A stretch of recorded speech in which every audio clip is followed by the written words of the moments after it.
Hello, everyone, and welcome to episode 148 of ThROH The Years, the podcast that reviews Ring of Honor show by show from the beginning. My name is Trevor Dame. I'm joined, as always, by the co-host, Matt Feuerstein.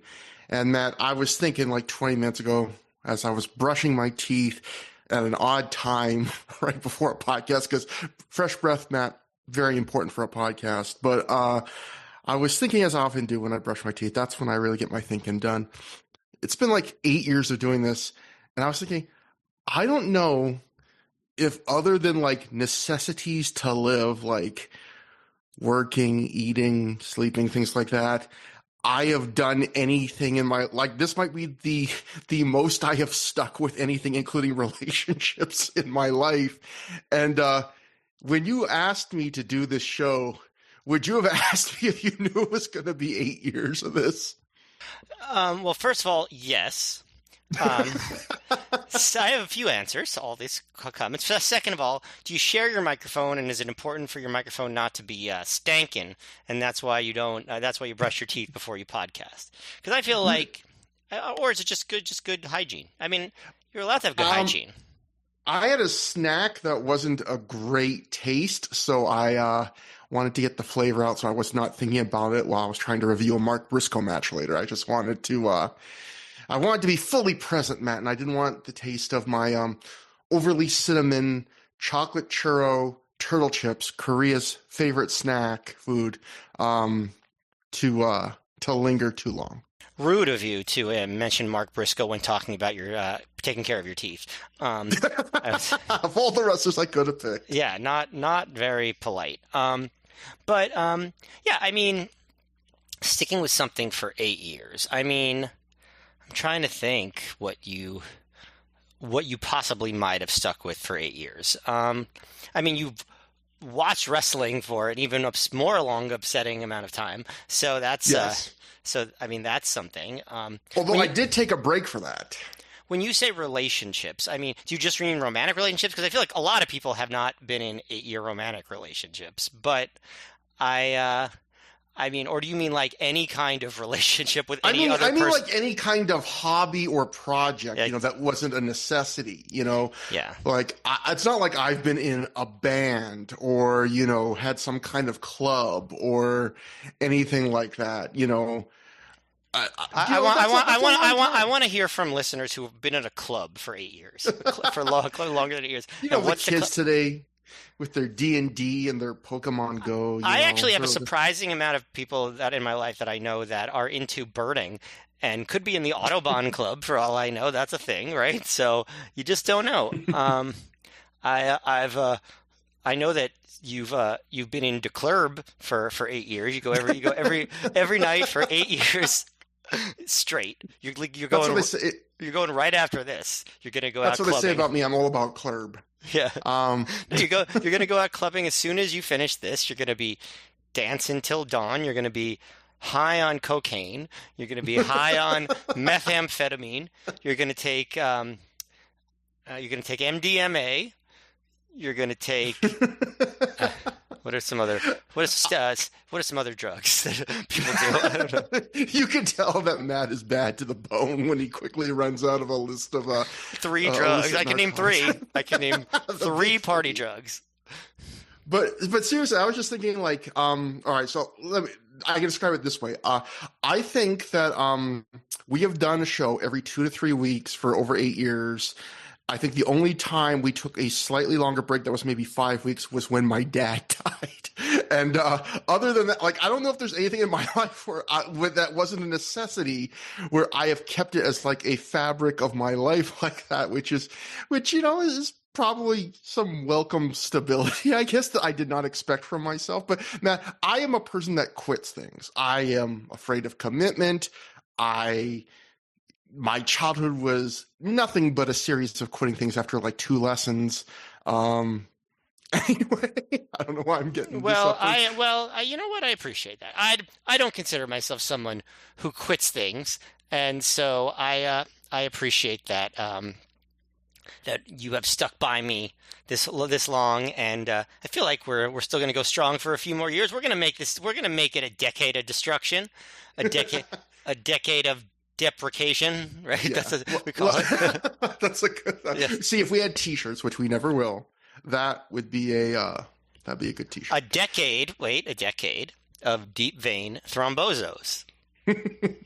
A decade of self-deprecation, though. That is perfect. And actually, like we've talked many times before, we'll probably end this when we get through the end of 2008 and then do maybe a couple bonus episodes. But if you're thinking, hey, I would like to hear at least one of them talk about 2009 ROH, well, there's a podcast for you, because after the last appearance, we talked on the last episode where Matt was on our good friend and former guest of the show, Alan Alan's Pro Wrestling Paradise podcast on the PW Torch.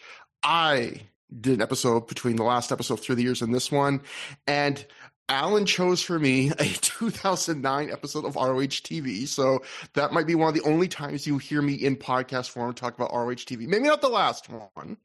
There might be something that Matt has in mind, but Mike, and you mentioned you talk a little bit about the great Mike Hogwood, who I definitely remembered existed before I listened to that podcast. So there is that. Yeah, so yeah, it might be the only time I ever review the announce work of Mike Hogwood, Slap the Porpoise. But yeah, so again, I'll note, like we noted last time, PW Torch, it is behind a paywall, but you know, there's Matt Alan's show, and by the way, Matt, if you've listened, you know that I returned the favor and called Alan Matt not once but twice on the show after you called him Trevor. So another sign we've been doing this together too long.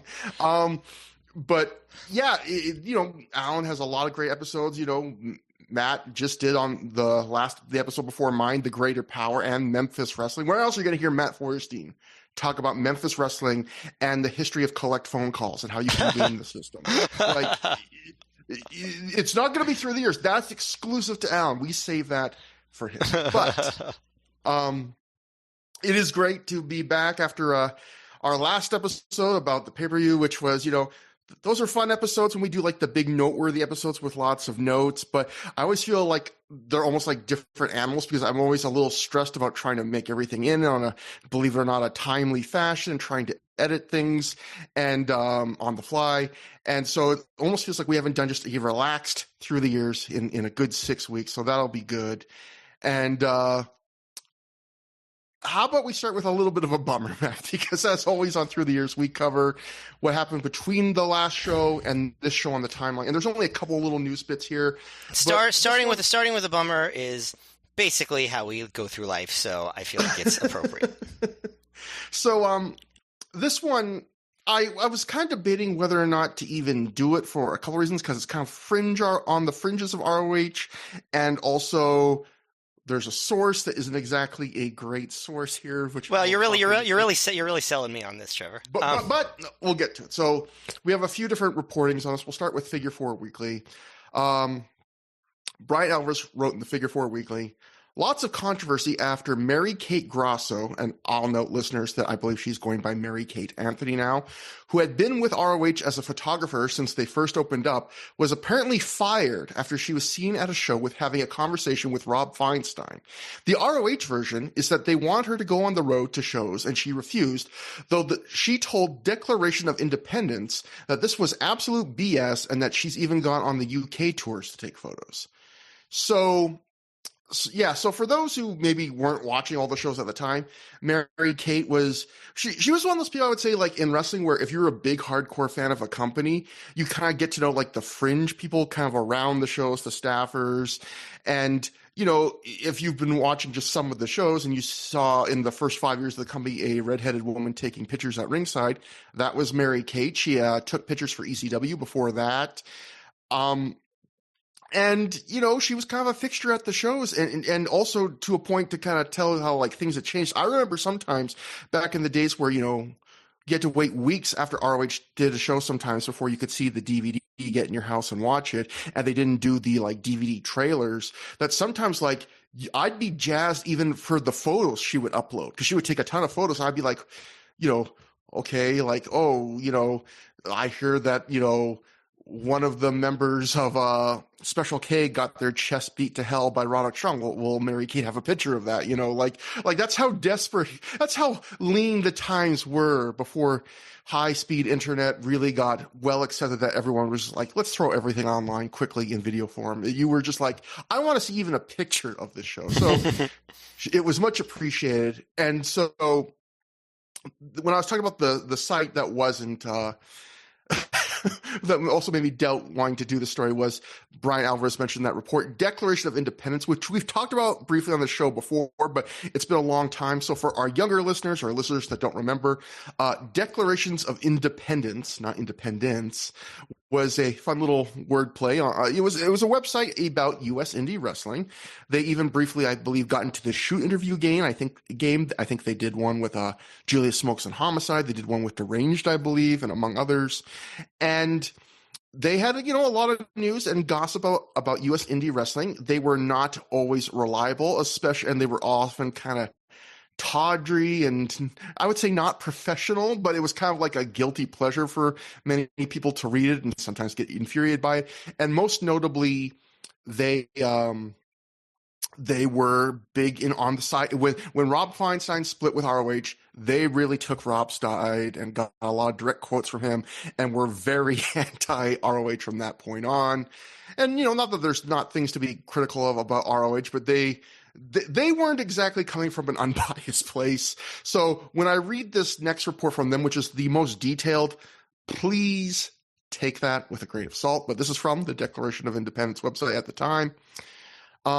They write, Mary Kate Grasso, who has been with ROH from day one as a photographer, was fired by the company earlier this week. Mary Kate's work was always well liked and respected by fans and talent alike. We originally weren't going to use her name in our reports, but since other sites betrayed her confidence and posted about her departure, we didn't want to leave DOI readers in the dark. Mary Kate, who used to work for Jersey All Pro Wrestling, will return this weekend and will have a full online picture gallery of the show sometime next week. Mary Kate was told she was being let go because she was seen talking to former ROH president Rob Feinstein at a recent indie show. This was the sole reason she was given for being let go. In January of this year, she was also harassed about attending Doug Gentry's funeral from some of ROH's staff. The DOI did not print that story at the time as we found it disrespectful to Doug's memory and did not want to cost Mary Kate any heat with ROH. One of the people who did not harass her over going to the funeral was Gabe Sapolsky, as it came from others in the ROH office.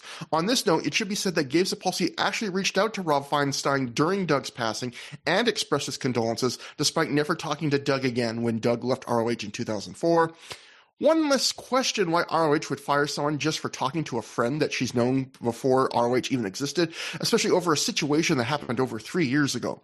When Mary Kate was told she was being fired by people in the ROH office, she called owner Kerry Silkin, who blew her off on the phone. Upon hearing the news that he was the reason that Mary Kate was fired, Rob Feinstein, our video president and former ROH owner, said, quote, "When I heard that Mary Kate was told she was no longer needed to work in the business she loved and to move on, I felt great sorrow because I have known her for 15 years and she's the type of girl who would do anything for the company or wrestler she is friends with. For anyone to try and control a person and tell them who they can and can't talk to outside of their work is disgusting. People that try to do that are insecure and should look on how to improve their own business and not worry about forces they can't control. I know Mary will move on as her talents are great. This is not a bump in the road as she will land a deal with a wrestling company that really takes care of its own." DOI continues here. Several ROH wrestlers have commented to the DOI with the condition that we don't use their names in fear of ROH's paranoia, that the situation is fucked up and that ROH seems idiotic. One wrestler told the DOI, quote, "Why would you get rid of a hardworking person who does great work?" unquote. ROH alumni and current ROH wrestlers have expressed their feelings to Mary Kate and don't understand why ROH would do this, as Mary Kate is very well liked by the ROH locker room. One version of the story going out there is that ROH needed Mary Kate on the road full-time and Mary Kate could not make it to every show, which according to Mary Kate is complete BS. Mary Kate even went to the UK to take photos of the shows and was at every show possible. Furthermore, Mary Kate assisted the company by handling several of the wrestlers' websites and MySpaces. Mary Kate plans on increasing her indie show schedule now. Obviously, the reason she was fired was petty and she plans on not letting the unfortunate situation slow her down. And they end by going, one interesting thing that comes out of all of this is that ROH uses Mary Kate's photos for advertising on DVD covers, websites, and other media materials. They did not have a written contract to use Mary Kate's work, and one DOI source told us that Mary Kate may have legal right to request ROH not to use her work. ROH is no longer an indie company, and with the news of them being on pay-per-view, there could be a case that ROH profits off of her photos. Of course, that's a decision she will need to make. And then we'll finally end quickly, Matt, with Mary Kate put up her own statement. She wrote at the time, "Well, all in a matter of 48 hours, I lose someone very important to me and one of the best jobs I ever had. Move over, Paris Hilton. Mary Kate Grasso was having the best week ever, /sarcasm. There have been rumors circulating this week about an ROH employee had been let go from the company, and as much as I would hate to say it, that person was me. I was relieved of my duties at Ring of Honor upon my return home from my Georgia vacation via the telephone. I won't go into detail the reasons why because of two reasons. One, that's between myself and ROH, and secondly, because there were other reasons I wasn't told. In the 5 years I got to spend in and around ROH, I got to travel places I never thought I would get to go, achieve many of my professional goals, meet hundreds of people, and make some wonderful friendships. Some of those I hope to continue since my departure. There's so many things I'd like to say, but so busy with things right now, but we'll definitely address them after this weekend. Mostly, I'd like to say thank you to the ROH office staff, its wrestlers, and most of all, the fans for enjoying my work." So, yeah, I mean, Matt, I was not, as a young guy in my early 20s, plugged into the ROH or indie gossip scene. I don't know what the true story is there, but I remember that this did get some news at the time, and it is always interesting, like, you hear these little things about, and I would say understandably, to a degree, how frosty things were between Rob Feinstein and ROH after this. Like, I mean, you can argue whether if this is really the case, why they fired her, if that's way too far or not. But I mean, I think that is, if whatever the truth is, I do think we had heard things over the years of ROH really, once they finally did the true split with Rob and not the kind of not entirely true split with Rob, I think some of those people were very much like, really, let's keep him very far away from this from now on. Yeah, I mean, I think they remembered what the consequences were of not keeping him very far away early on, and like could have, almost ended the company. So I think that was probably the mindset. I will say this. Yeah, I remember seeing Mary Kate at the shows for a long time, and she was always a fixture. And I too, even when I went to a show, was excited to see the pictures that she took whenever ROH posted them, like, later that week or whatever. And it was, sad to see her go. I wasn't, personally connected to anyone, so I didn't really talk to them. I didn't have personal feelings about it other than, that's a fixture that's gone. But I will say this, it is, as sad as all the circumstances were for that story, as the host of Through the Years, it does kind of give me a little bit of nostalgia for the earlier days of Through the Years, where we reviewed the earlier era of ROH, where there was a lot more tawdry gossip and kind of backstage drama between indies and stuff that we don't really ever talk about anymore in recent years, because that just sort of stopped as ROH became dominant. So it sort of gave me throwback nostalgia feelings to an earlier time, a simpler time in all of our lives.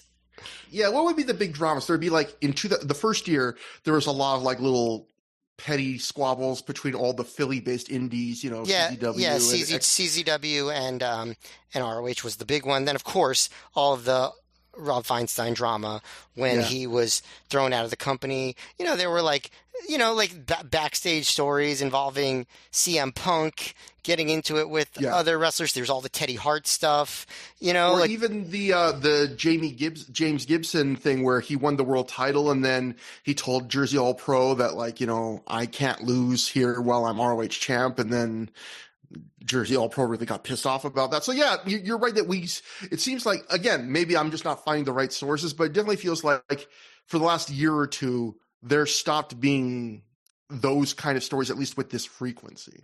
Yeah, I think there were less stories, at least certainly less stories reported. It's not just it's not just that you haven't found them. Would you really think, Trevor, that there's some deep well of sources that you just are completely unaware of at this point?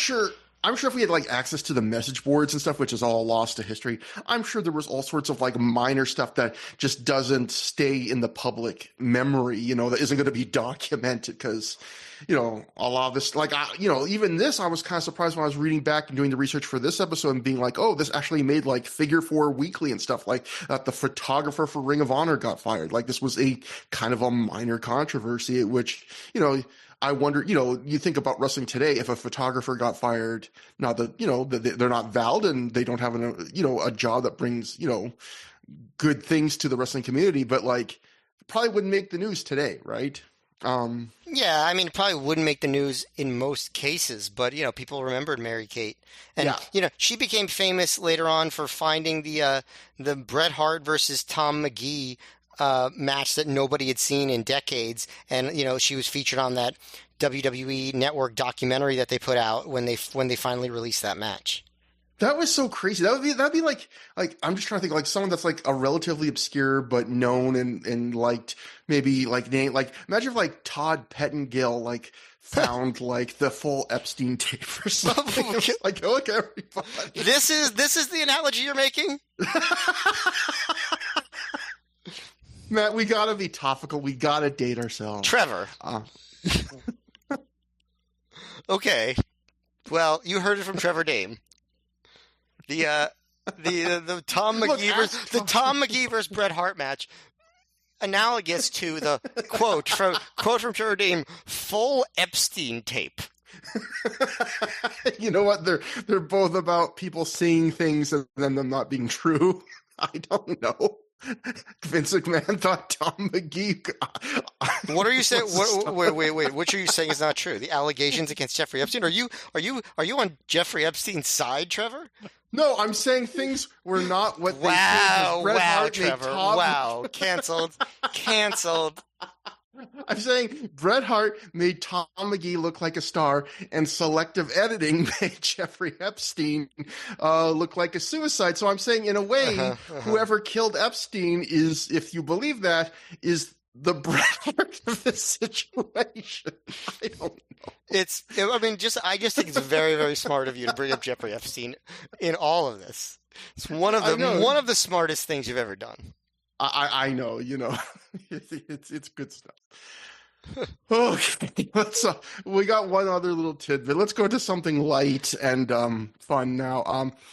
This is from the Wrestling Observer newsletter's TNA section after Rob Van Dam left WWE, which happened right around this time. And Dave wrote in the Observer, if Rob Van Dam has been talked with by TNA, it's been kept hush-hush. Van Dam also... I believe it also, he wrote here Van Darn, but I'm not sure. Also hasn't been talked with. We really wrote Van Darn? Either that or my copy and paste misinterpreted an M as an RN, but I'm not sure. I'll have to go find the issue one and see. So he says Van Dam also hasn't been talked with, at least of the weekend, by Ring of Honor. I'm pretty much certain they'd be interested in him for a few dates if he's available at a decent price. Obviously we don't ever see Rob Van Dam in ROH.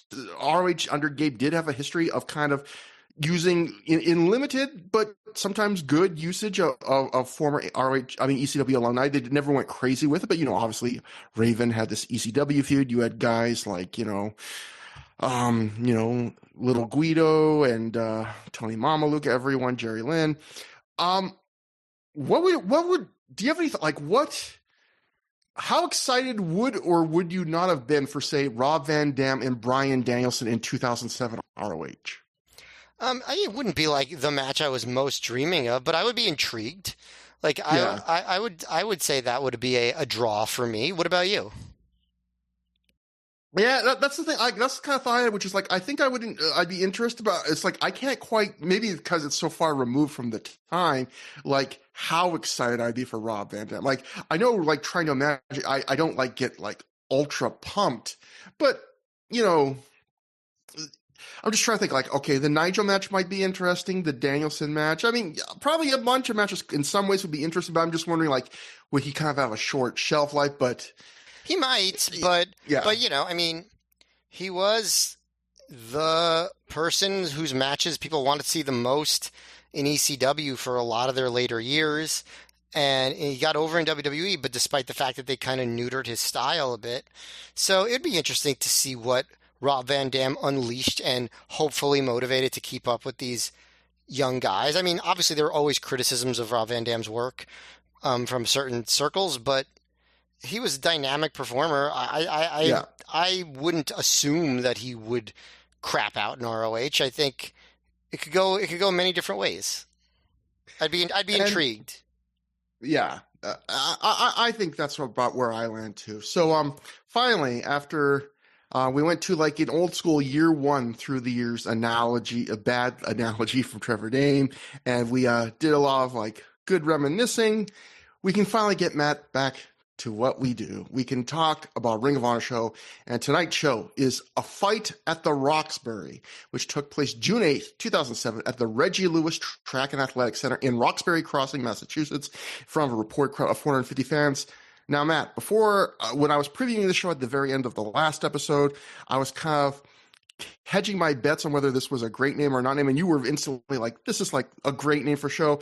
And you know what? I did not have the courage of my convictions because I think you're right. I think, honestly, this might be the best name for a Ring of Honor show ever. Yeah, I think that it was probably one of those shows where the name was suggested by the message board.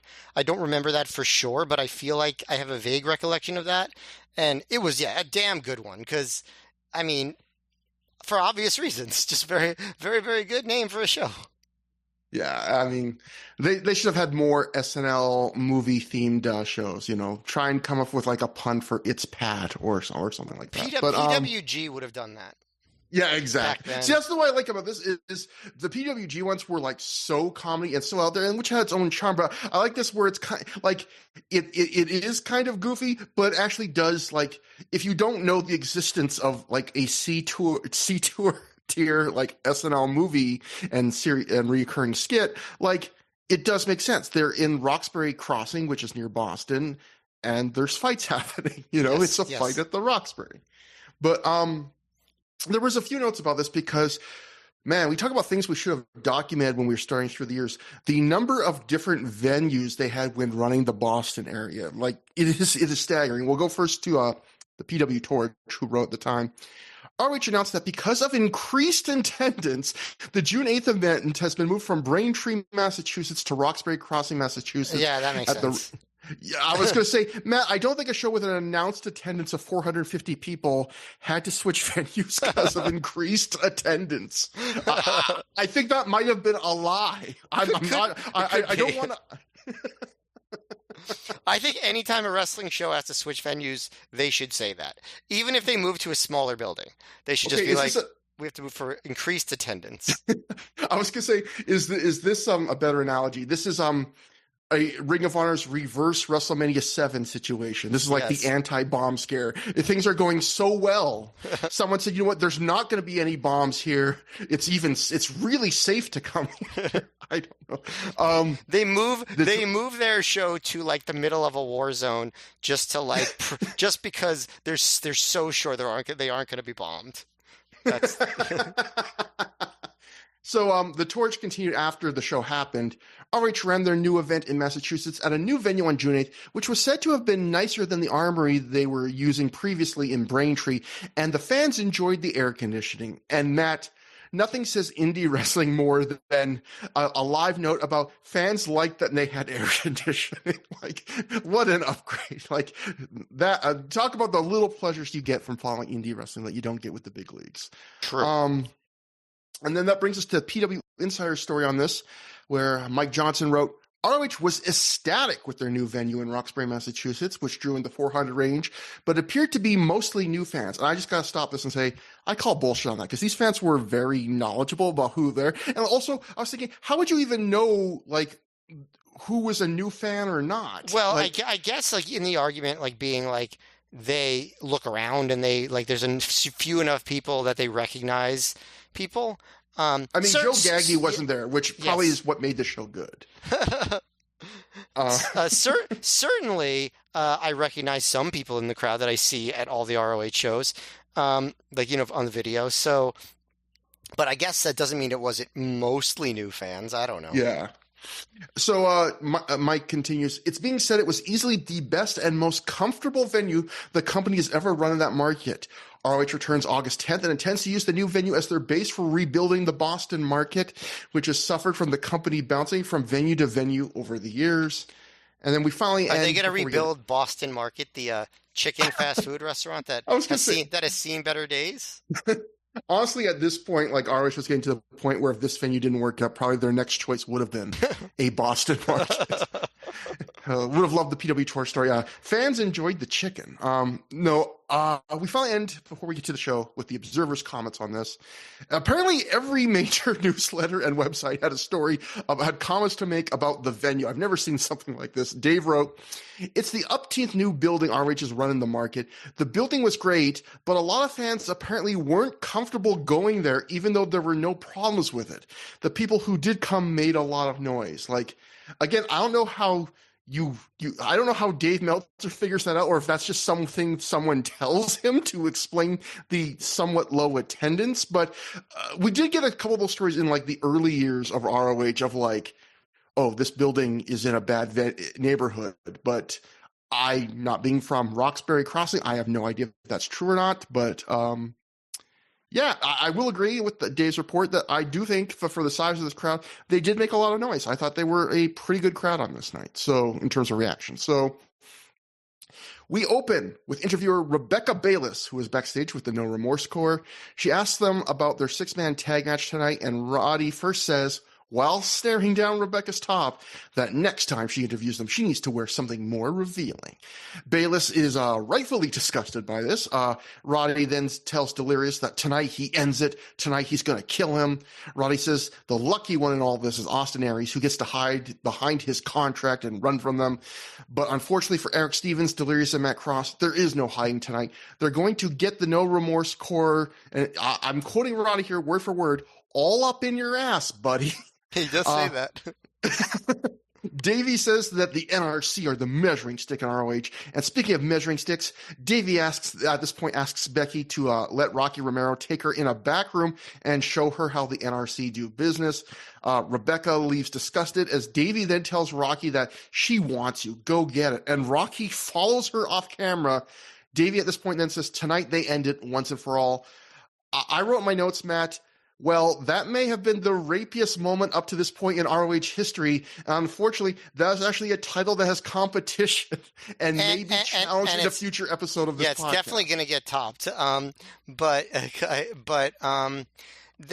will say this, as you know, as in poor taste that all was, these guys are they are believable in this role of like gross misogynistic frat boys who seem like they are possibly not to be trusted in these situations. They definitely give off that vibe. And also, I would say this is honestly, by Roderick Strong 2007 standards, a very good promo by him. His delivery was good, and if only he kept the catchphrase that the NRC is going to be all up in your ass, buddy. Has to have the word buddy in it, or else it's not good, not a useful catchphrase. Yeah, they have been giving like the No Remorse Corps a fair number of promos since they formed, and yeah, I would agree that like I would say they're not necessarily great or maybe even good, but they're not terrible either. Like, and like to your point, like compared to the realm of 2003 Roddy promos or even like 2004 Rocky Romero promos where you could tell he was still getting comfortable speaking, like they are all a world more comfortable now, even though they still are not at a top tier at this point. I agree with you. They really do get across the douchebag element, even if the promos still aren't necessarily like reasons to watch anything. But yeah, I completely agree. And thankfully, at this point on the DVD, we then cut to Bryan Danielson somewhere else backstage. He says he has a lot of respect for Jimmy Rave. They see eye to eye on a lot of things. The way they wrestle, the way they fight, the way they like to hurt people. But one thing that has always bothered Bryan about Jimmy is how he lasted over 20 minutes against him at ROH's 4th anniversary show. Bryan says 20. I checked 3 times just because I was like, is he saying 20? And he does. But that match actually went 32 minutes. Only Bryan Danielson would like soft sell something accidentally. It's like when WCW occasionally would actually underreport an attendance instead of exaggerate it. So yeah, Bryan says that tonight there's not going to be a 20-minute classic. It's going to be short and simple on his path to regain the ROH championship. So, I like these bring up history and tying it all together. But yeah, I did think that was weird. It's like, that was actually a pretty long, that was like the era where Bryan was having a lot of like 30 or close to 30-minute matches. So yeah, that actually was a much lengthier match. But that brings us to a couple of dark matches. We had Bobby Dempsey and Handsome Johnny defeat Alex Payne and Ernie Osiris. People might know Handsome Johnny better as WWE's Ivar. So another kind of early appearance with some that become more known somewhere else. And then we had our other dark match was another tag match. Mitch Franklin and Rhett Tice defeated the team of the Pretty Unreals, Ash and Michael Elgin. I just got to say, between him when he came out a few shows ago to Original Prankster and the Pretty Unreals as a name, Mike Elgin had an interesting sense of taste. I'll just say that the thing of picking things that don't seem to fit him whatsoever. And that brings us to the opening match on this show. BJ Whitmer and Brent Albright went to what Cage Match called a no contest in 9 minutes, 21 seconds. But what the announcers would classify, I believe, as a disqualification win for Brent Albright after BJ Whitmer headbutted referee Paul Turner.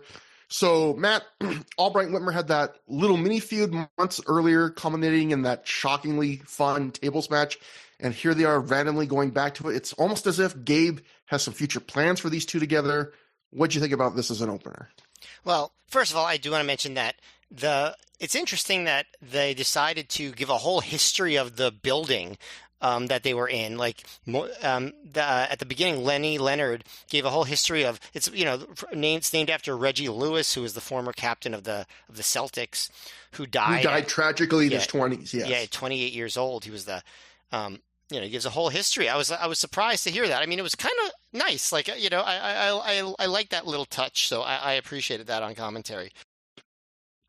It was weird. They were really putting over the newsletters were really putting over the venue. Then Lenny is, and even like, and this probably something he might have said anywhere, but we'll get to that segment later where Larry Sweeney is talking about how like this is like a world-class track. Like this really almost felt like, were they getting like the Roxbury Crossing equivalent of Saudi money to promote the Reggie Lewis Track Center? Because they were really working hard here to put this over. Yeah, I was almost like, does Kerry own this building? Like,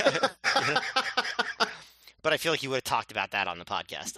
Matt, a source tells me they have air conditioning here. Yes, I've heard about the air conditioning. I could use some of that right now, actually. Yeah,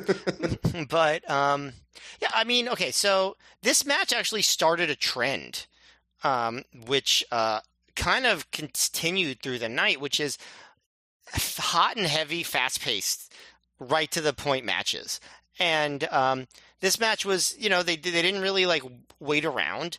They, they did a very, they did that, the spot where they do the suplex all the way over to the top to the floor.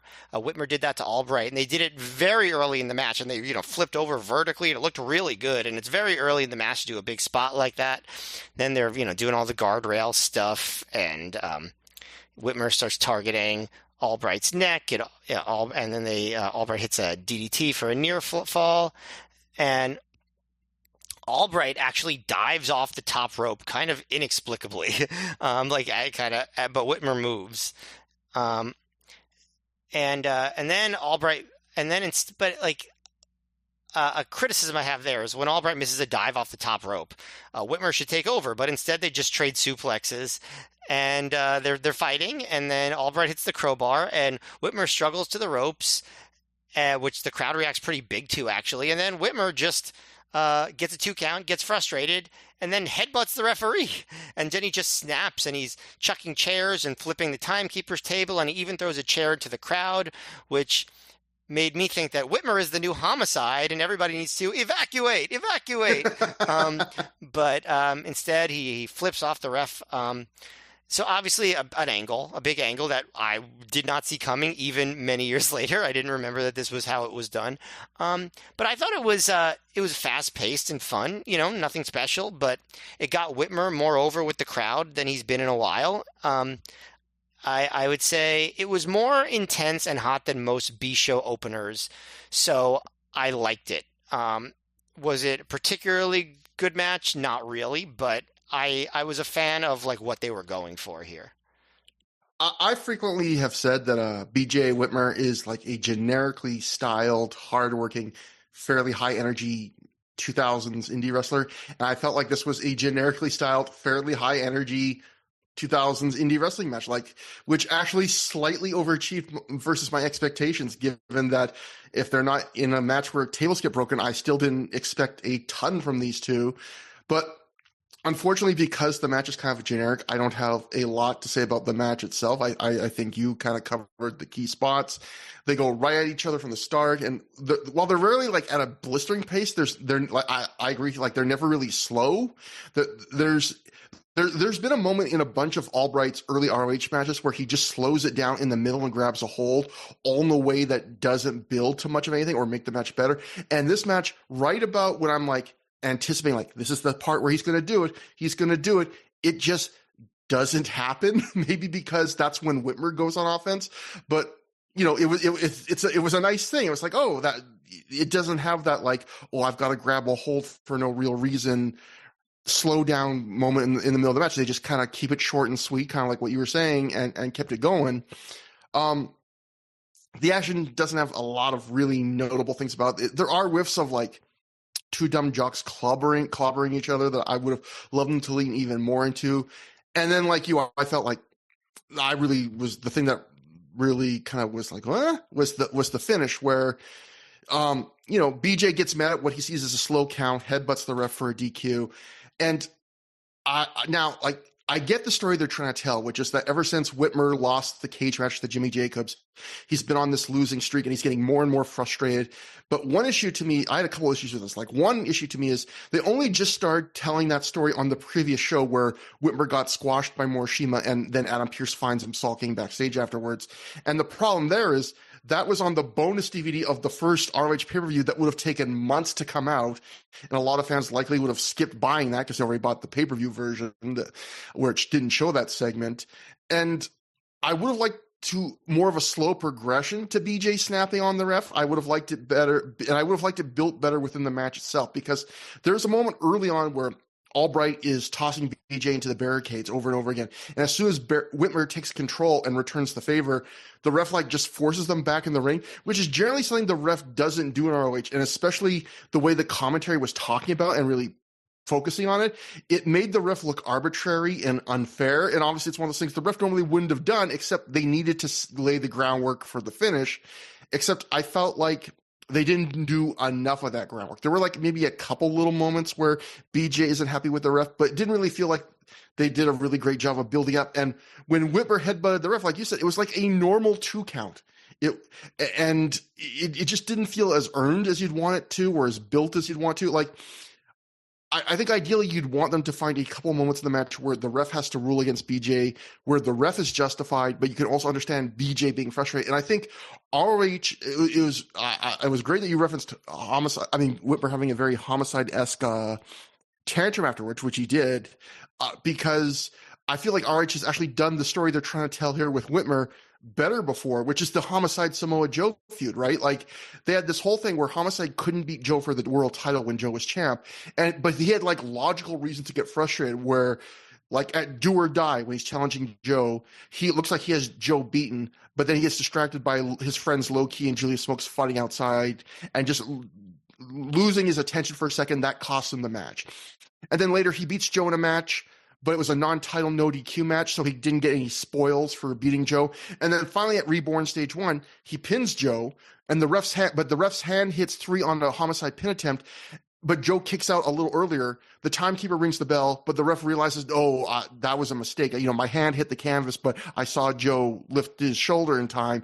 And then Homicide snaps and goes insane. And I thought that was how you should do it with like Whitmer, right? Where it's like, you can see all these things where homicide's justified, but it's also not like the company is inept. It's just like these series of misfortunate events are slowly picking away at him, and then he just loses it.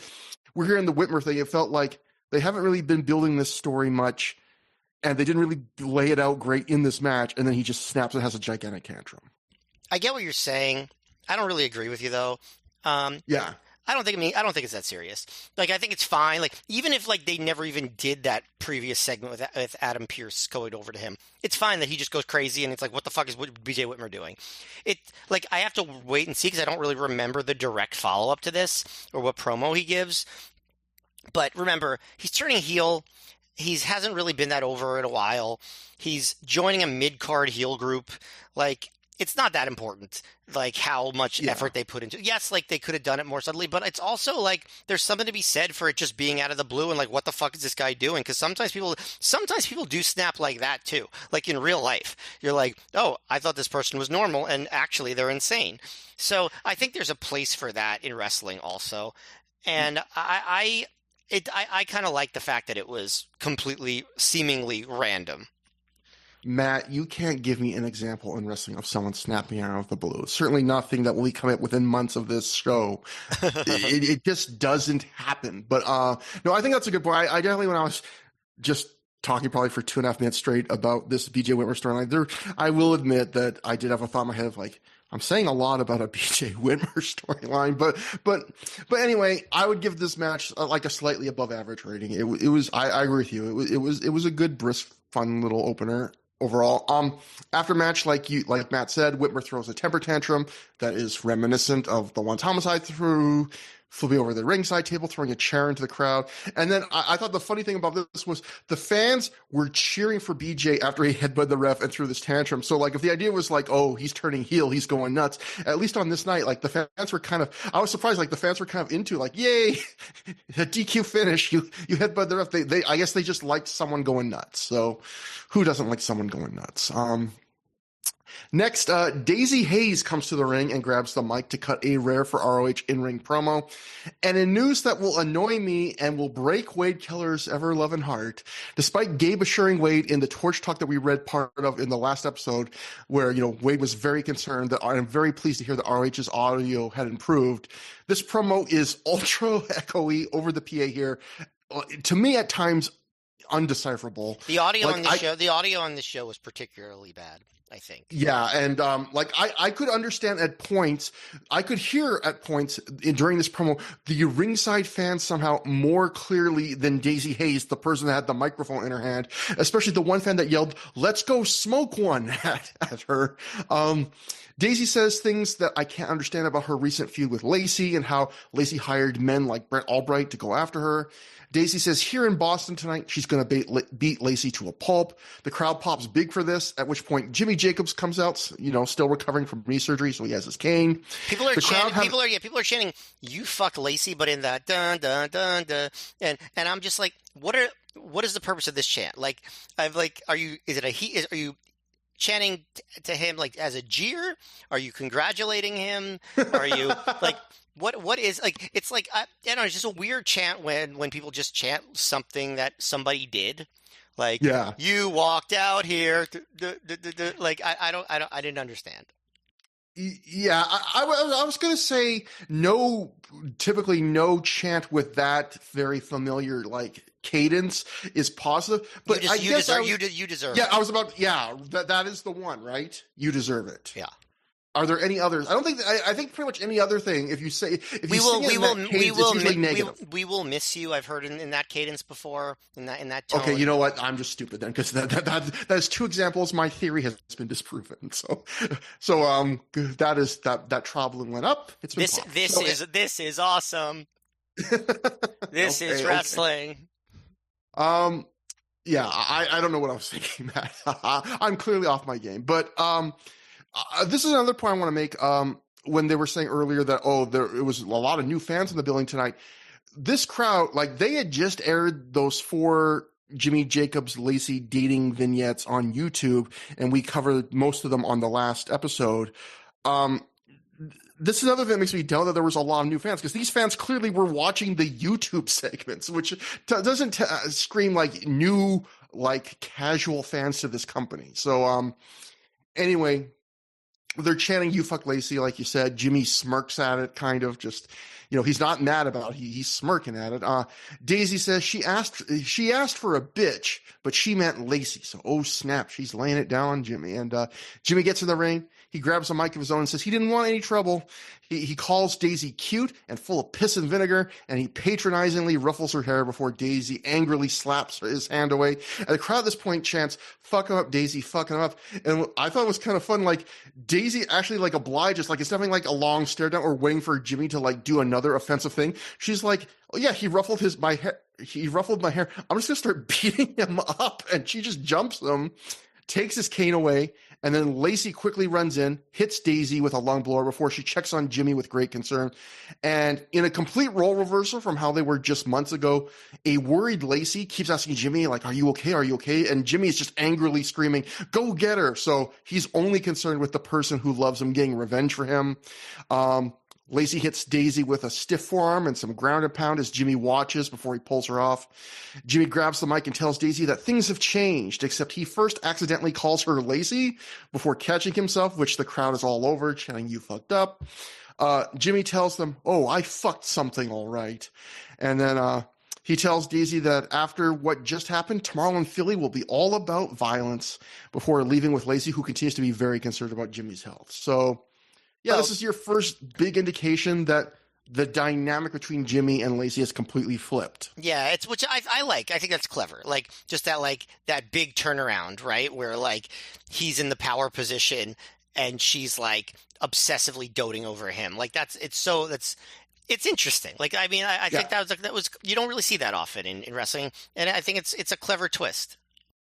Yeah, because when you think about it, they took an angle that you've seen a million times in wrestling that is tried and true and always works almost, if you do it even halfway competently, which is wrestler gets browbeaten by, like, heel manager or authority figure that they're aligned with, and they just take it for months and months and months. And then the way you always end that angle is they stand up for themselves and finally, like, learn to stick up for themselves and break the spell this authority figure or manager has over them. And then you start a feud from there. And they kind of they go the exact opposite way, where not only does Jimmy never do that, but like, the whole angle is about Jimmy being like this deluded guy who is like, she's going to fall in love with me one day, I'll just know. And you're just like, Jimmy, you got to realize she never will. And then they turn the angle where he actually, like, he does exactly what he says he's going to do. It works. And and then we get this whole thing where he gets what he wants. And then all of a sudden, once he gets what he wants, he realizes that's not what he wants, except now she has the thing for him. And I feel like it works out well because, one, it's a twist, but two, it doesn't feel like a Russo type thing where it's a twist for twist's sake that is nonsensical or doesn't make for a good story. Like, it's like you said, it's interesting, right? And I guess we'll be able to explore it more as it goes on. But yeah, it was an interesting way to kind of do the 180th, like, just take this very classic wrestling trope, which is such a classic wrestling trope. They're already doing it, just as it ends with Jimmy and Lacey. They're already doing it in ROH with Bobby Dempsey because it's just so easy to do and useful, right? And it'll never get completely old. It's always it's an evergreen dynamic. Yeah. And that brings us to our second match. Bryan Danielson defeated Jimmy Rave via submission in 10 minutes, 52 seconds when he made him tap out to the mixed martial arts elbows. This is a really interesting match to me. I think this is a match where a lot of people who watch it would see it as a solid, good, but unspectacular, like, 3-star match. But I think a certain fan, like that hardcore Death Valley Driver, Segunda Caída, Pro Wrestling Only fan, would love this match. And what I mean by that is, those websites and forums, they draw a certain kind of wrestling fan, the ones that have been seen so much wrestling and are so hardcore that their tastes have often become, like, I would say, like, a little choosier, maybe a little more esoteric. They want to see things that are a little different, often like a little more subtle or nuanced. And, I like those sites. I learned a lot from them. I came up on Death Valley Driver. I learned about ROH from reading the Death Valley Driver forum. It was a thrill when Phil Schneider asked if he could do the show. I still go back and read Pro Wrestling Only posts fairly frequently, but I will also acknowledge that sometimes people call some of the people on those sites contrarian, and I don't doubt that some of those people on those sites are contrarian for the sake of being contrarian, at least in my opinion, but I think a lot of them come to their opinions honestly, and they're very interesting about the way they lay things out. But with all that said, Matt, I think one thing a lot of those kinds of fans appreciate, because they've seen so much, is when wrestlers work to their opponent and their situation rather than just fitting in every single thing they normally do. They want like improvisation, genuine like inspiration, those little moments that happen organically.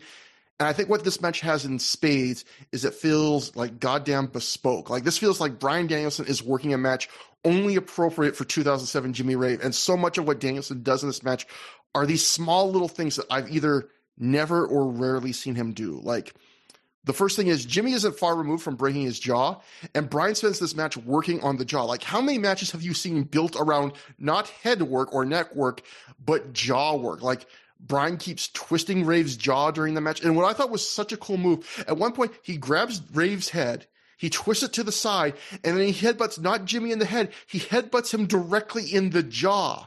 Like, again, he's doing all this stuff. He's only doing it because it fits what his current opponent is doing, and like the recent events that have happened to his opponent. But then Bryan like breaks out so many cool, odd little things, I would say, in addition to that. Like the Indian Deathlock abdominal stretch. I want to know if there's any other match ever in history where that move was done. I really am very curious. Yeah, it was so cool, right? It was one of those things where like Bryan's never all the time we've seen. I don't know if we've seen him do something quite like that. Like he does, like you said, like kind of this Indian death lock where he's got the one leg grapevine, like a figure two, if you will. And then when Rave gets to the ropes, Bryan transitions it into like other crazy submissions while the leg is still all grapevine, including like one of the most unique abdominal stretches that you've ever seen. And it's really interesting because in that one brief sequence, like Bryan's technical wrestling is very different from Zack Sabre Jr.'s, but this like one sequence of weird submissions that was very fluidly changed together. It felt like, what if we lived in an alternate world where like Bryan Danielson became Zack Sabre Jr. for a minute? Like it was interesting to see him in that kind of style for a moment. And then there's just other really unique stuff Bryan does in this match. Like he grabs Rave, tries to hit him at one point, like kick him. Bryan grabs his foot, kicks him in the hamstring, sweeps his legs, and then he does the running sit-down splash, which I think he's done once or twice before, like he's a 500-pound wrestler. But then he immediately transitions that into a triangle choke. Just a really interesting sequence. There's a point where he does like the spinning kick he often does, but he does it without the spin. He just does like a back kick. And then there's a moment where he goes for a plancha, and Rave's on the floor. So Rave just like runs away from where the plancha was going to land. So Bryan's still like mid-run in the ring. So he fakes Jimmy up he jumps in the ring before he gets to the ropes, splashes the canvas, then rolls under the ropes, and then he like runs off the ring apron and hits Jimmy in his new position with a European uppercut. It's just like so many little weird things like this, like just felt like organic, neat moments. And then even stuff again, like that maybe Bryan has probably broken out a few times, but you don't see very often, like a head and arm suplex. So yeah, I thought Bryan was the star of this match. I felt like he was just on another level here. I thought Rave was good as well, though. I think this match showcases one of Bryan's great strengths, which is something he had in the Indies, kind of softened in WWE and like found again in AEW, which is that real mean streak in the ring. You know, he works, like he said earlier in the promo, like he likes actually hurting people. And I think Rave in this match, what you see is he, at this point in his ROH run, Rave has lost a lot of the elements of his classic ROH character, or at least the things that added to his act, like Nana, the embassy entourage, the toilet paper. But one other change has been he doesn't do much of the chicken shit cowardly heel stuff he did at some points. Like he doesn't do a lot of the bailout stalling.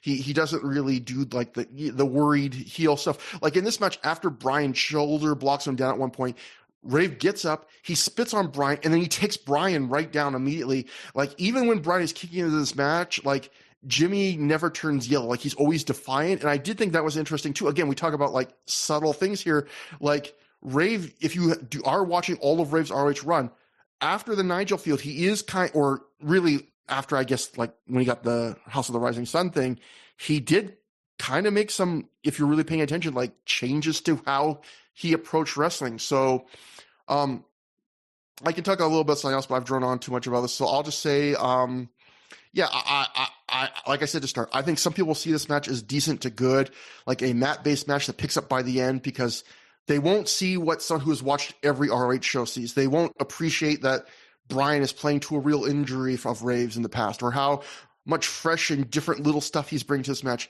But since I do see it, since I'm a nerd that's rewatched all these shows with you, I actually think this is outright like a very good match. Again, I don't think everyone will see it that way. I see it that way. Well, I've always thought of this match, and this is a match that I've remembered for a long time. Like, this isn't like, oh yeah, this match. I always like found this match notable. This is to me a statement match. Like, this is like the new Bryan Danielson, and we had a whole Bryan Danielson special where we talked all about his eras, and a lot of people love the 2006 Bryan Danielson run. We both love the 2006 Bryan Danielson. This is my favorite era of Bryan Danielson. Maybe period to this day even. Not positive about that, but maybe.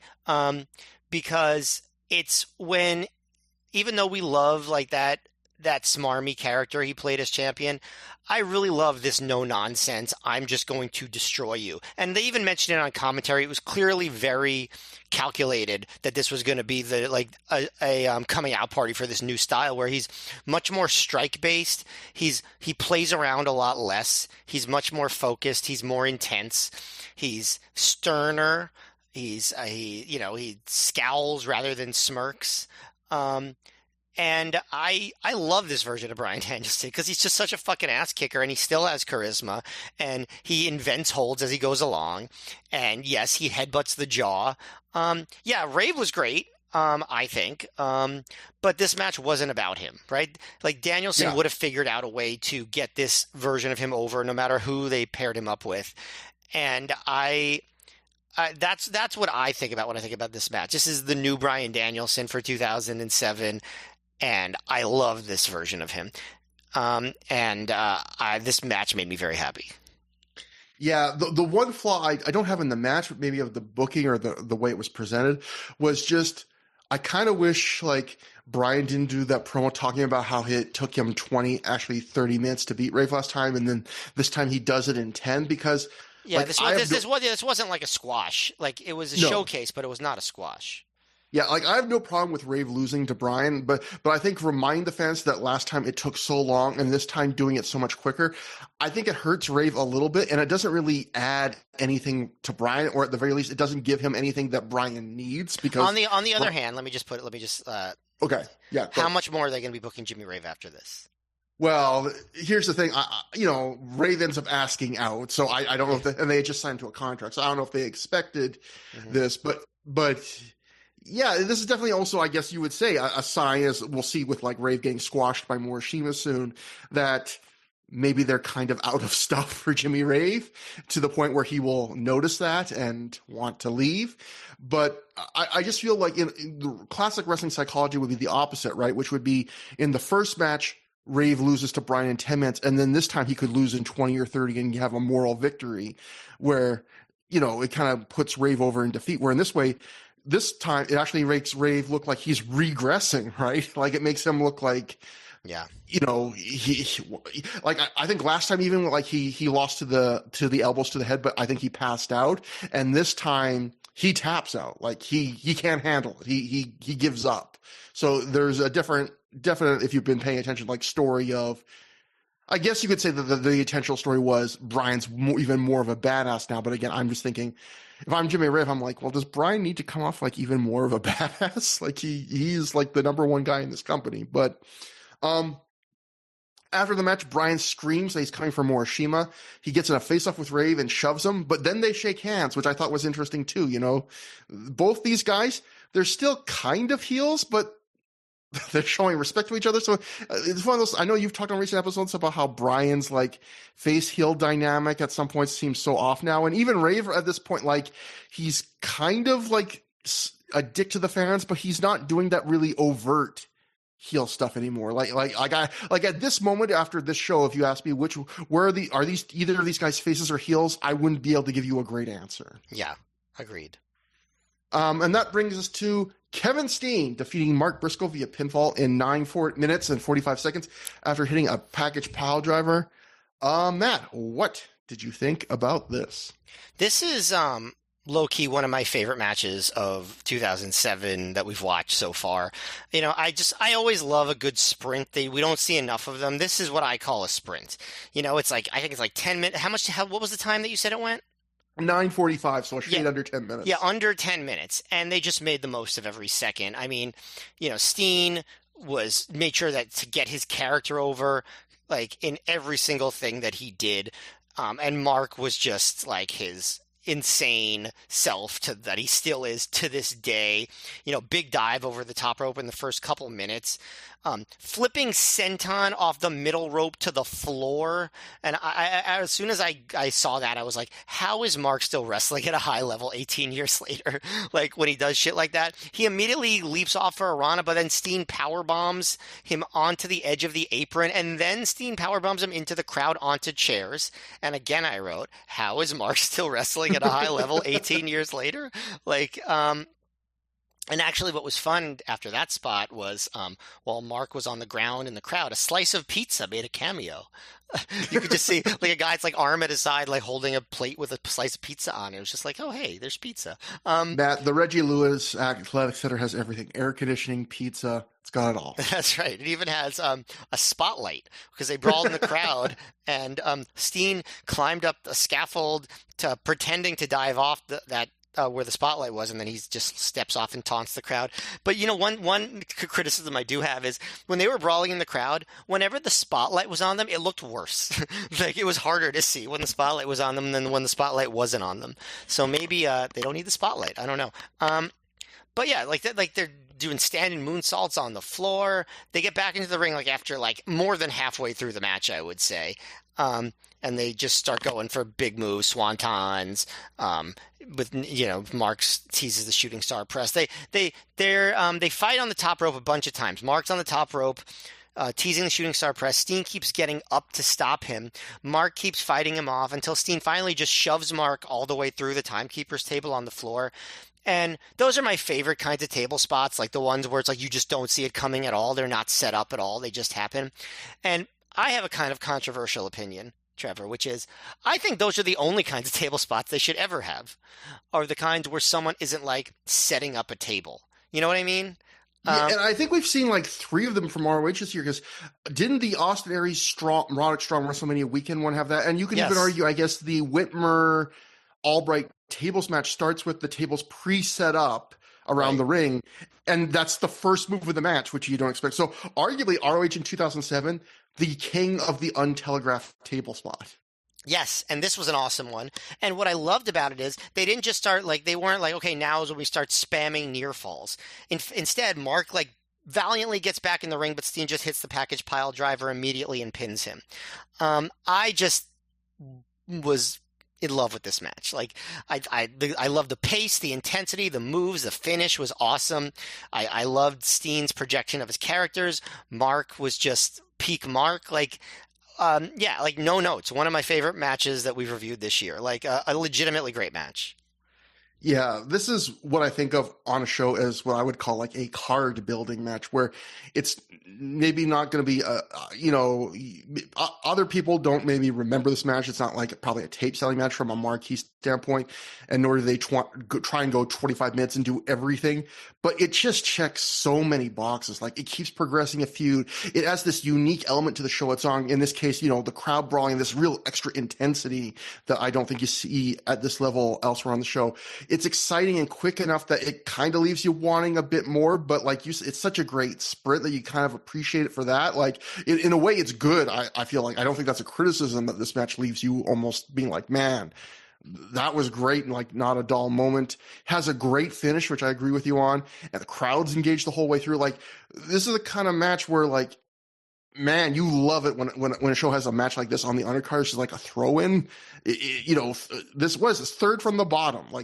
This is great. And Yeah, Mark immediately runs to attack Steen. He doesn't make a full entrance. And as always, you get like +2 Trevor Dame points if you're in a feud and you do stuff like that. Like if a guy just gave you a concussion, which in storyline Steen did at Respect Is Earned, you should be angry. You should be jumping in to beat his ass like Mark is here and not waiting for your music to finish playing and to slap hands at ringside. And you should probably turn it into a fight like these guys do in the first half of this match where they very quickly get it to ringside. They're trading blows in the ring at right to start, and then they fight to the back of the building, which I know you said that the spotlight made things hard to see, but I think maybe because the sunlight was still streaking in and it was like big windows, this was probably like the best lit crowd brawl when the spotlight wasn't on in ROH history. Like I could see most things very clearly. And and just like you, Mark takes absolutely insane bumps in this match. Like you were saying, I was thinking the exact same thing, which is like he's been doing this for almost a quarter of a century, like probably almost 25 years. And he was probably practicing wrestling with Jay, like in their makeshift ring on like the farm or whatever, probably for longer, and he's still working at a high level. And I started thinking watching this match, like, how is that possible when I get hurt sleeping? Like, is it having is it having kids? Like, does having a lot of kids make you stronger? Because if that's the case, I'll never know. That's not it. Like, I know plenty of parents. That's not it. Because, well, I'm just saying, Mark has so many kids. Maybe the superpowers, you need to have a lot of them, Matt. You do the experiment for us. You have like 8 and let us know. But, Mark does a forward flip, like you mentioned that forward flip senton, and I thought that was funny too because it was one of those moves where it reminded me of like when Mick Foley as Cactus Jack in WCW would do the running sunset flip off the apron, where it's one of those moves where the way Mark takes the senton, it's like there's no way even in kayfabe that move does not hurt Mark like 5 times more than it hurts the guy he's giving it to. But yes, that totally fits with the Mark Briscoe character, right? That he's insane and will take those risks. And that point you mentioned where Steen power bombs Mark into over the guardrail into the front row, it was like he just chucked him. Like that looked Mark seemed to be fine, but that almost looked like borderline reckless. Like he just tossed them. And I was like, with very little preparation. And again, it just added to the match. And then, in the final minutes, we get in. And like you, I love the finish. And, I talked about, how you could have given Rave like a moral victory if he had lost his first match to Brian in 10 minutes and then this one in 20 or 30. I felt like this match showed the way you can give someone a moral victory where, first off, like you, I completely agree. Everything you said about the table spot. I love that by using the ringside table that's there the whole show for the people that are watching, like the timekeeper and stuff, you don't see it coming. And the way the camera shoots it too, it's in such a tight close-up shot. Like, it's not even telegraphed that way, and it just looks so chaotic. It was so great in that way. And like you, I love that they let Mark recover. They spend some time letting him recover. He gets back in the ring. The crowd's cheering him, and he's, like, getting pumped up. And then he immediately just walks into the package pile driver, and it's over. Like, because to me, it's the best of both worlds. Like, you didn't make the table spot look weak. Like, you made the table spot, you treated it like the very important game-changing spot in the match like it should have been. But you still gave Mark like this little moment to shine, right? It's a victory that he even stood up from that spot. But he was so fucked, so weak from taking it. It took all he could just to get to his feet. And so even though the package pile driver is what wins the match for Steen, it was the table spot that wins it for him, And I think that's a great way to do it, I just really like that. And I gotta throw some love to Steen too, because I thought he did a really good job of finding a couple moments to get heel heat in this match by preventing cool things from happening. Because like Steen is a guy who is so entertaining as a heel, it's easy for him to get cheers doing his act. And the way you counter that is just heel 101, which is have him be a buzz that prevents cool things from happening. So like in this match, he climbs up, like you said, like the lighting rig. He's just jumping off of it, but instead he just drops down and he mocks the crowd and he does like a little piddly stomp. Or, Mark's going to do the shooting star press. Steen stops him from doing it and gets like a surprisingly loud boos just for stopping that. And Mark never does the shooting star press. Like they never go back to it. It's just he stops him from doing it. Mark doesn't get to do it. And I think it was just, again, good, simple healing. Just have a heel, stop a couple cool things from happening. It doesn't mean there still can't be cool spots in a match because there were still plenty here. It doesn't even mean the heel himself can't do cool spots because Steen did cool spots in this match. But just find a couple moments where he's like, hey, this thing you're about to see? Yeah, I'm not going to let you see it. So to me, yeah, this was really strong, good on the border of very good. Well, probably just very good because, yeah, I just really, really enjoyable, like you said. I thought it was great. Yeah, just a fun sprint. After the match, Steen laughs maniacally into the camera and says, "You see that, Mommy? You see what I did to him, Mom? I'm a winner, Mom." And then Steen grabs a chair to attack Mark some more. When Jay Briscoe runs in and attacks to make the save, Steen immediately bails outside the ring where he's comforted by El Generico. And I was going to say this later when we get to a different promo from Steen, but I just got to say now, Steen has added just such a dose of energy to this company, to the undercards of this company. Yes. The exact right kind of energy you need from a heel. He's funny, but he's not a comedy figure at all, and he's intense and seems dangerous and kind of crazy, but not not one of those lunatic, unhinged characters, just crazy like a heel should be. And he's obviously a fantastic wrestler who has really good matches all the time. So yeah, he's a one I knew this already, but he's definitely one of the MVPs of 2007 for ROH. And one of the reasons why when we were in our doldrums in 2006, I was like, just wait, 2007, it's going to get better. It's going to get better. Yeah. Next up, our four-corner survival match of the night. Claudio Castagnoli defeated Chris Hero, scored to the ring by Larry Sweeney, Bobby Dempsey, and Tank Tolan, Mike Quackenbush, and Nigel McGuinness in 18 minutes, 42 seconds when he pins Quackenbush after a running European uppercut. I'm often not a fan of putting people new to ROH to the ROH roster in four ways, but to me, this one was different. You could not find two wrestlers in the 2007 ROH roster that Mike Quackenbush would be more familiar with than Claudio Castagnoli and Chris Hero. And then you add in Larry Sweeney being on the floor, and this was practically like a Chikara offer match plus Nigel McGuinness. Yeah, where Nigel was just sort of I should do some stuff too. Yeah. It also gets a ton of time, and Quack gets a lot of that time. In fact, I think he's in for the entire first 10 minutes without tagging out.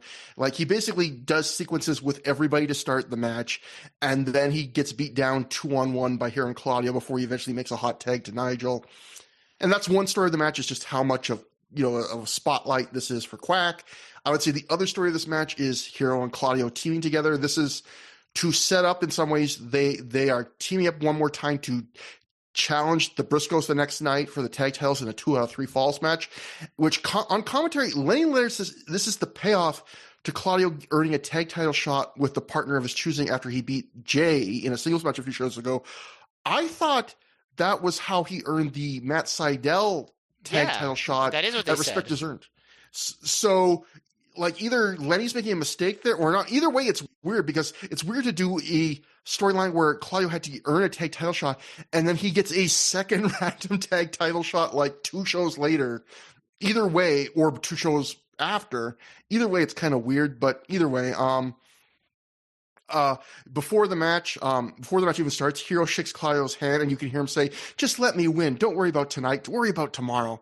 And they mostly get along in this match, although Claudio and Sweeney clearly still hate each other's guts. So they're still at this point in the feud where it's kind of at this point, Hero and Claudio don't really have as much of a problem as Claudio and Sweeney really hate each other. In addition, this match also continues Hero's feud with Nigel, which along with his feud with Claudio, those are going to be basically that's the rest of Chris Hero's 2007 ROH. I thought Quack here got to do a lot. He got to show his unique holds. He got to do some sequences with Hero and Claudio that he probably couldn't have done with a lot of other people on the roster. I thought there was this awesome spot at the end of the match where Quack and Claudio are on the floor.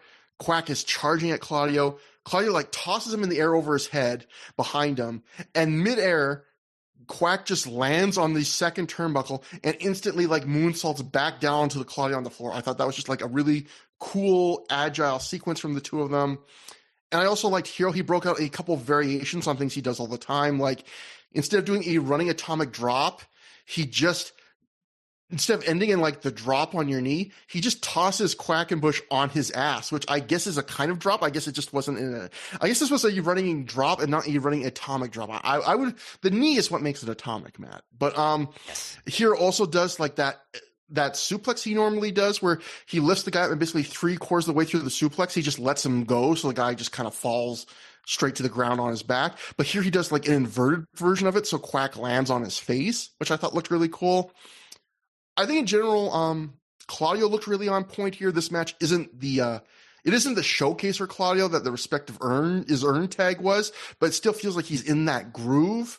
And Nigel, for his part, he came in a bit. He took a few bumps. He did some of his signature spots, but he left a lot of this match to the Chikara guys. And this really felt like, knowing he was coming off of a lot of injuries at this point, this really felt like a B-show match, maybe partially designed to not put many miles on his body the night before a much bigger match for him in the promotion, because he'll be doing the big Danielson match the next night.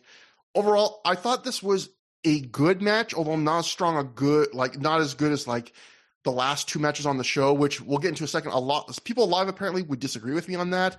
I thought it was a good showcase for Quack, although my expectations were sky high for what he could do with Hero and Claudio, because I was watching Chikara pretty regularly at this point. So I wasn't absolutely wowed, maybe the way some other fans that weren't watching Chikara were.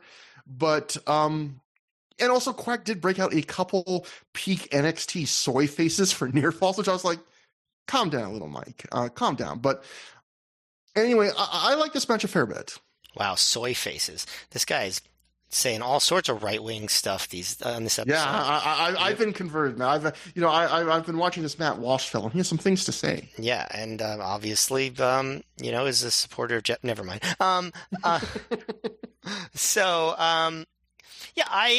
I feel similarly to you about like where this match falls in terms of respective quality. It's definitely a good, fun match.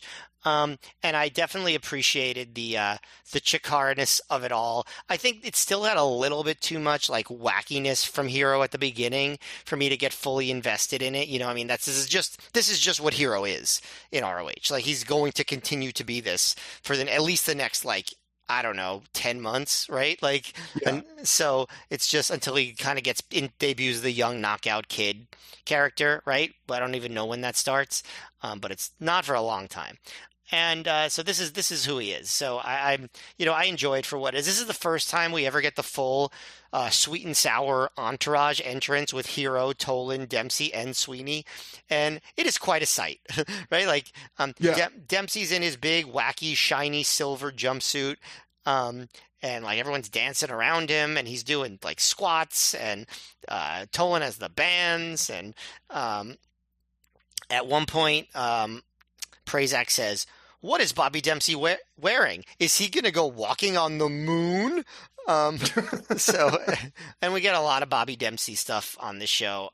Obviously, Claudio and Quack have a great set chemistry, like you said. Hero has great chemistry with them, but only, he doesn't fully break out everything that he can do in those situations. He's still doing a lot of silliness and stuff.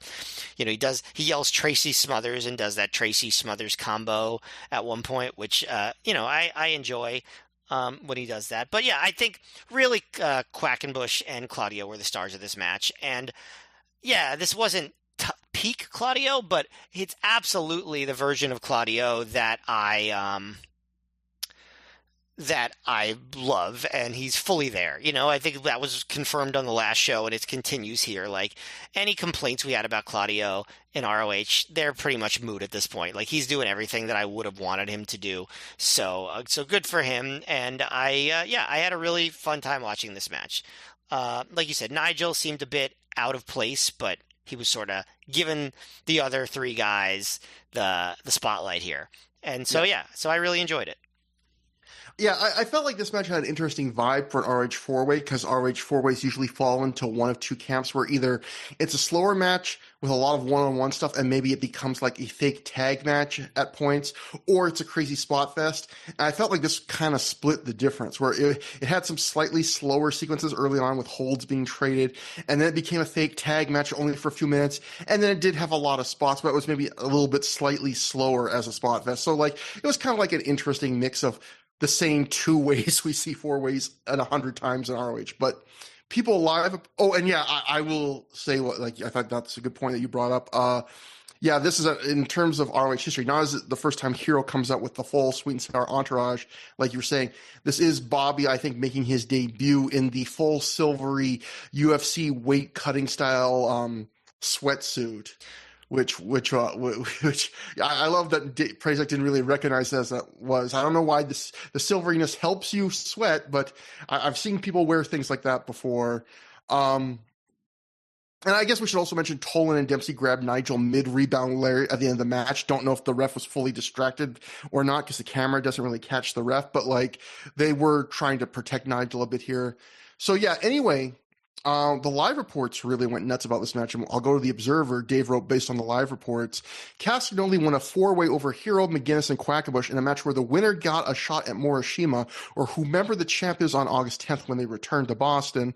When Castagnoli pinned Quackenbush, said to be the best match on the show, and they gave Quackenbush a standing ovation when it was over. Now, I like this match. I would not go that nearly that far, but that's not the only live report I saw that was like, this is the best thing on the show. The other thing I will say is, I don't think the announcers one time acknowledged that the winner of this match got a title shot.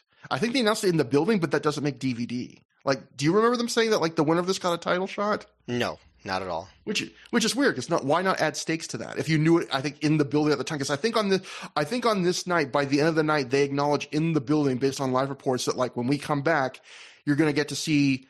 The next time we come back here, you'll see the Briscoes versus Steen and Generico in a Boston Street fight, and Claudio versus Morishima for the world title. So, like, they set up both those matches on the night. But after the match, Claudio and Nigel shake hands. So, even though Claudio's teaming with Hero the next night, he's still a babyface here. And next, it's Rebecca Bayless in intermission. She's with BJ Whitmer.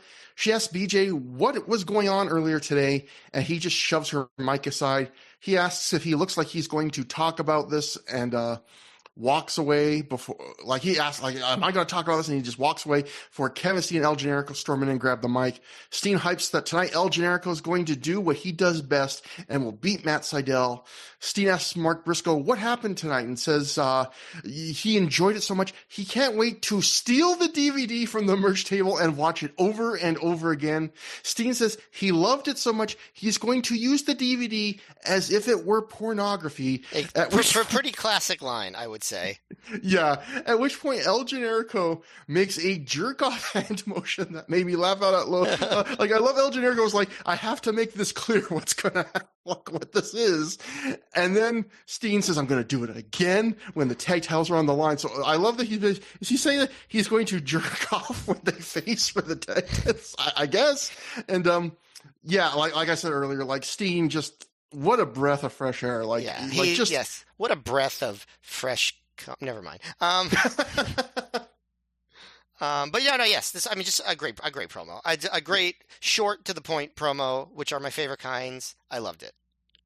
So next we have our first match after intermission, which is Eddie Edwards defeated Pele Primo via pinfall in 7 minutes 14 seconds after hitting the Die Hard, which is the cross-legged brainbuster. Matt, I don't know if this must be like the longest main card match Pele ever had that wasn't a four-way so far. It's like 7 minutes is quite a lot for an ROH student. Yeah, and I mean, I've been a fan of Pele's work pretty much the entire time that he's been featured, and I really like this too.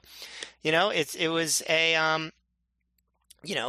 Edwards, I think, is making a good impression. I liked his performance on the last show that he was on more than you did, and I like this one here. Like, he was. I thought this match was exactly what it should have been. I think Primo's, his greatest attributes at this point are his timing and his ability to sell for sympathy. they start with Primo trying to use speed and Edwards acting as like the powerhouse, refusing to be knocked down. And then when Edwards finally strikes Primo, it is a very loud chop, and Primo keeps getting countered. He gets suplexed onto his stomach. He keeps trying to hit Rana's. Eventually, he hits one, but gets immediately clotheslined. And then they get out to the floor. There's a really cool spot, actually, where Pele leaps over the top rope into a Rana, and it looks like Edwards is going to counter him. But instead, Primo, like, while Edwards is like, looks like he's going to like run him into the guardrail, Primo then hits the Rana, and Edwards goes head first into the guardrail. And I thought that was a really cool, like, double fake out spot. Pele even gets a near fall with a La Magistral cradle. But eventually, Edwards catches him, hits a bunch of his big moves, but Pele keeps kicking out. Eventually,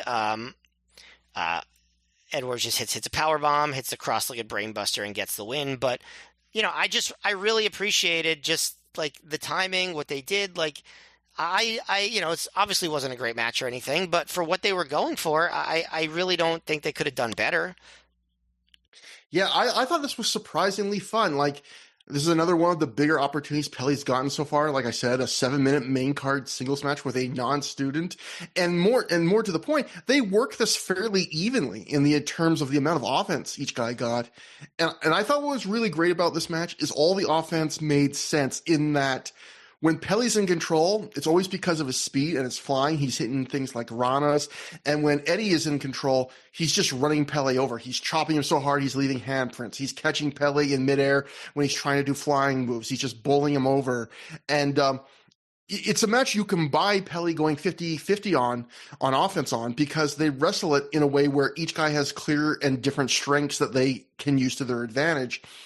And I think I really like that Rana change-up spot you mentioned, but I think my favorite moment in this match is there's a moment in the middle where Pele starts slapping Eddie in the face, and they have a strike war, and he wins it, and Pele wins it not because he's tougher than Eddie, but because he dodges like every single one of Eddie's slaps. Then he runs the ropes, ducks under Eddie twice, then he lures him into wiping out through the ropes to the floor. And again, like that sequence showed the theme of this match, which is if Pele can use his speed, he actually has the edge. But if Edwards could ever like just get his hands on him, he's going to kick Pele's ass. And so to me, yeah, like this was 7 minutes, all action, good, simple psychology. Like this is to me a strong above average, like just a really, and again, maybe I shouldn't be surprised to your point, Eddie Edwards has looked good in his limited appearances so far.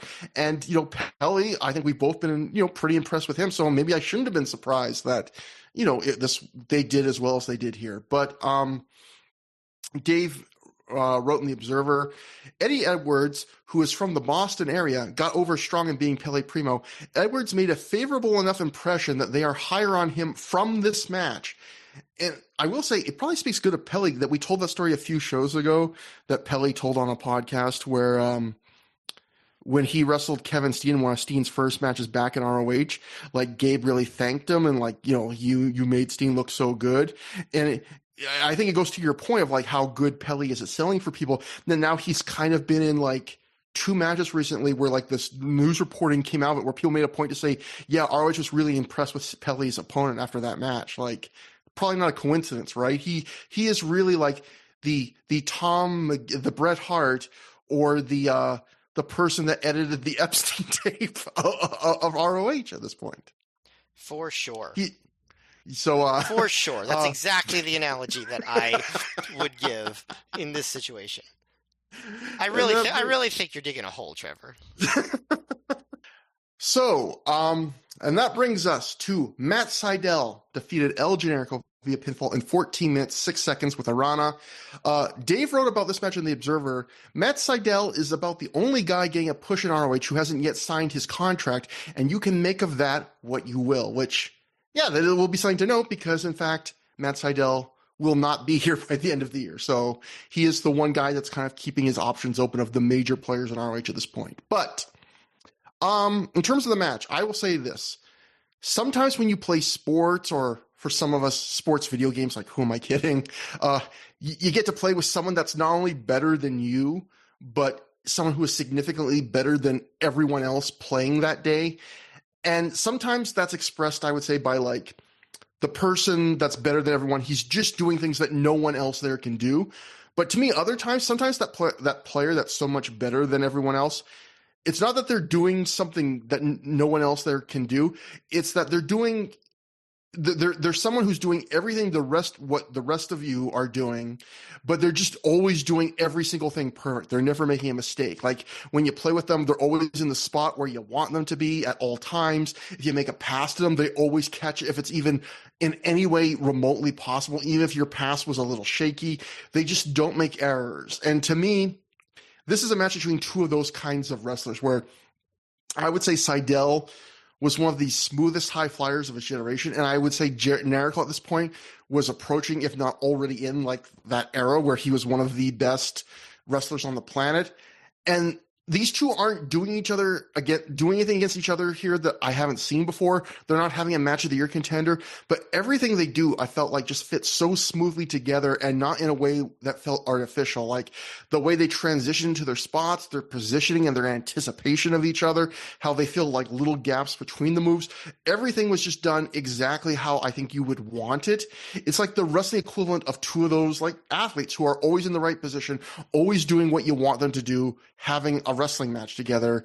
And so I don't have a lot of specifics to mention for this match, but I'm probably putting this at like, again, like another like 3 3/4 star match, like a very good match where it's a really satisfying match, not because they're doing anything new or novel. It's because they're just doing what they normally do so well together, and it just meshed so well together. It's almost like, I would say, if you ever get a nice pair of headphones and you listen to one of your favorite songs with them, the song hasn't changed. You're just kind of appreciating how good it sounds.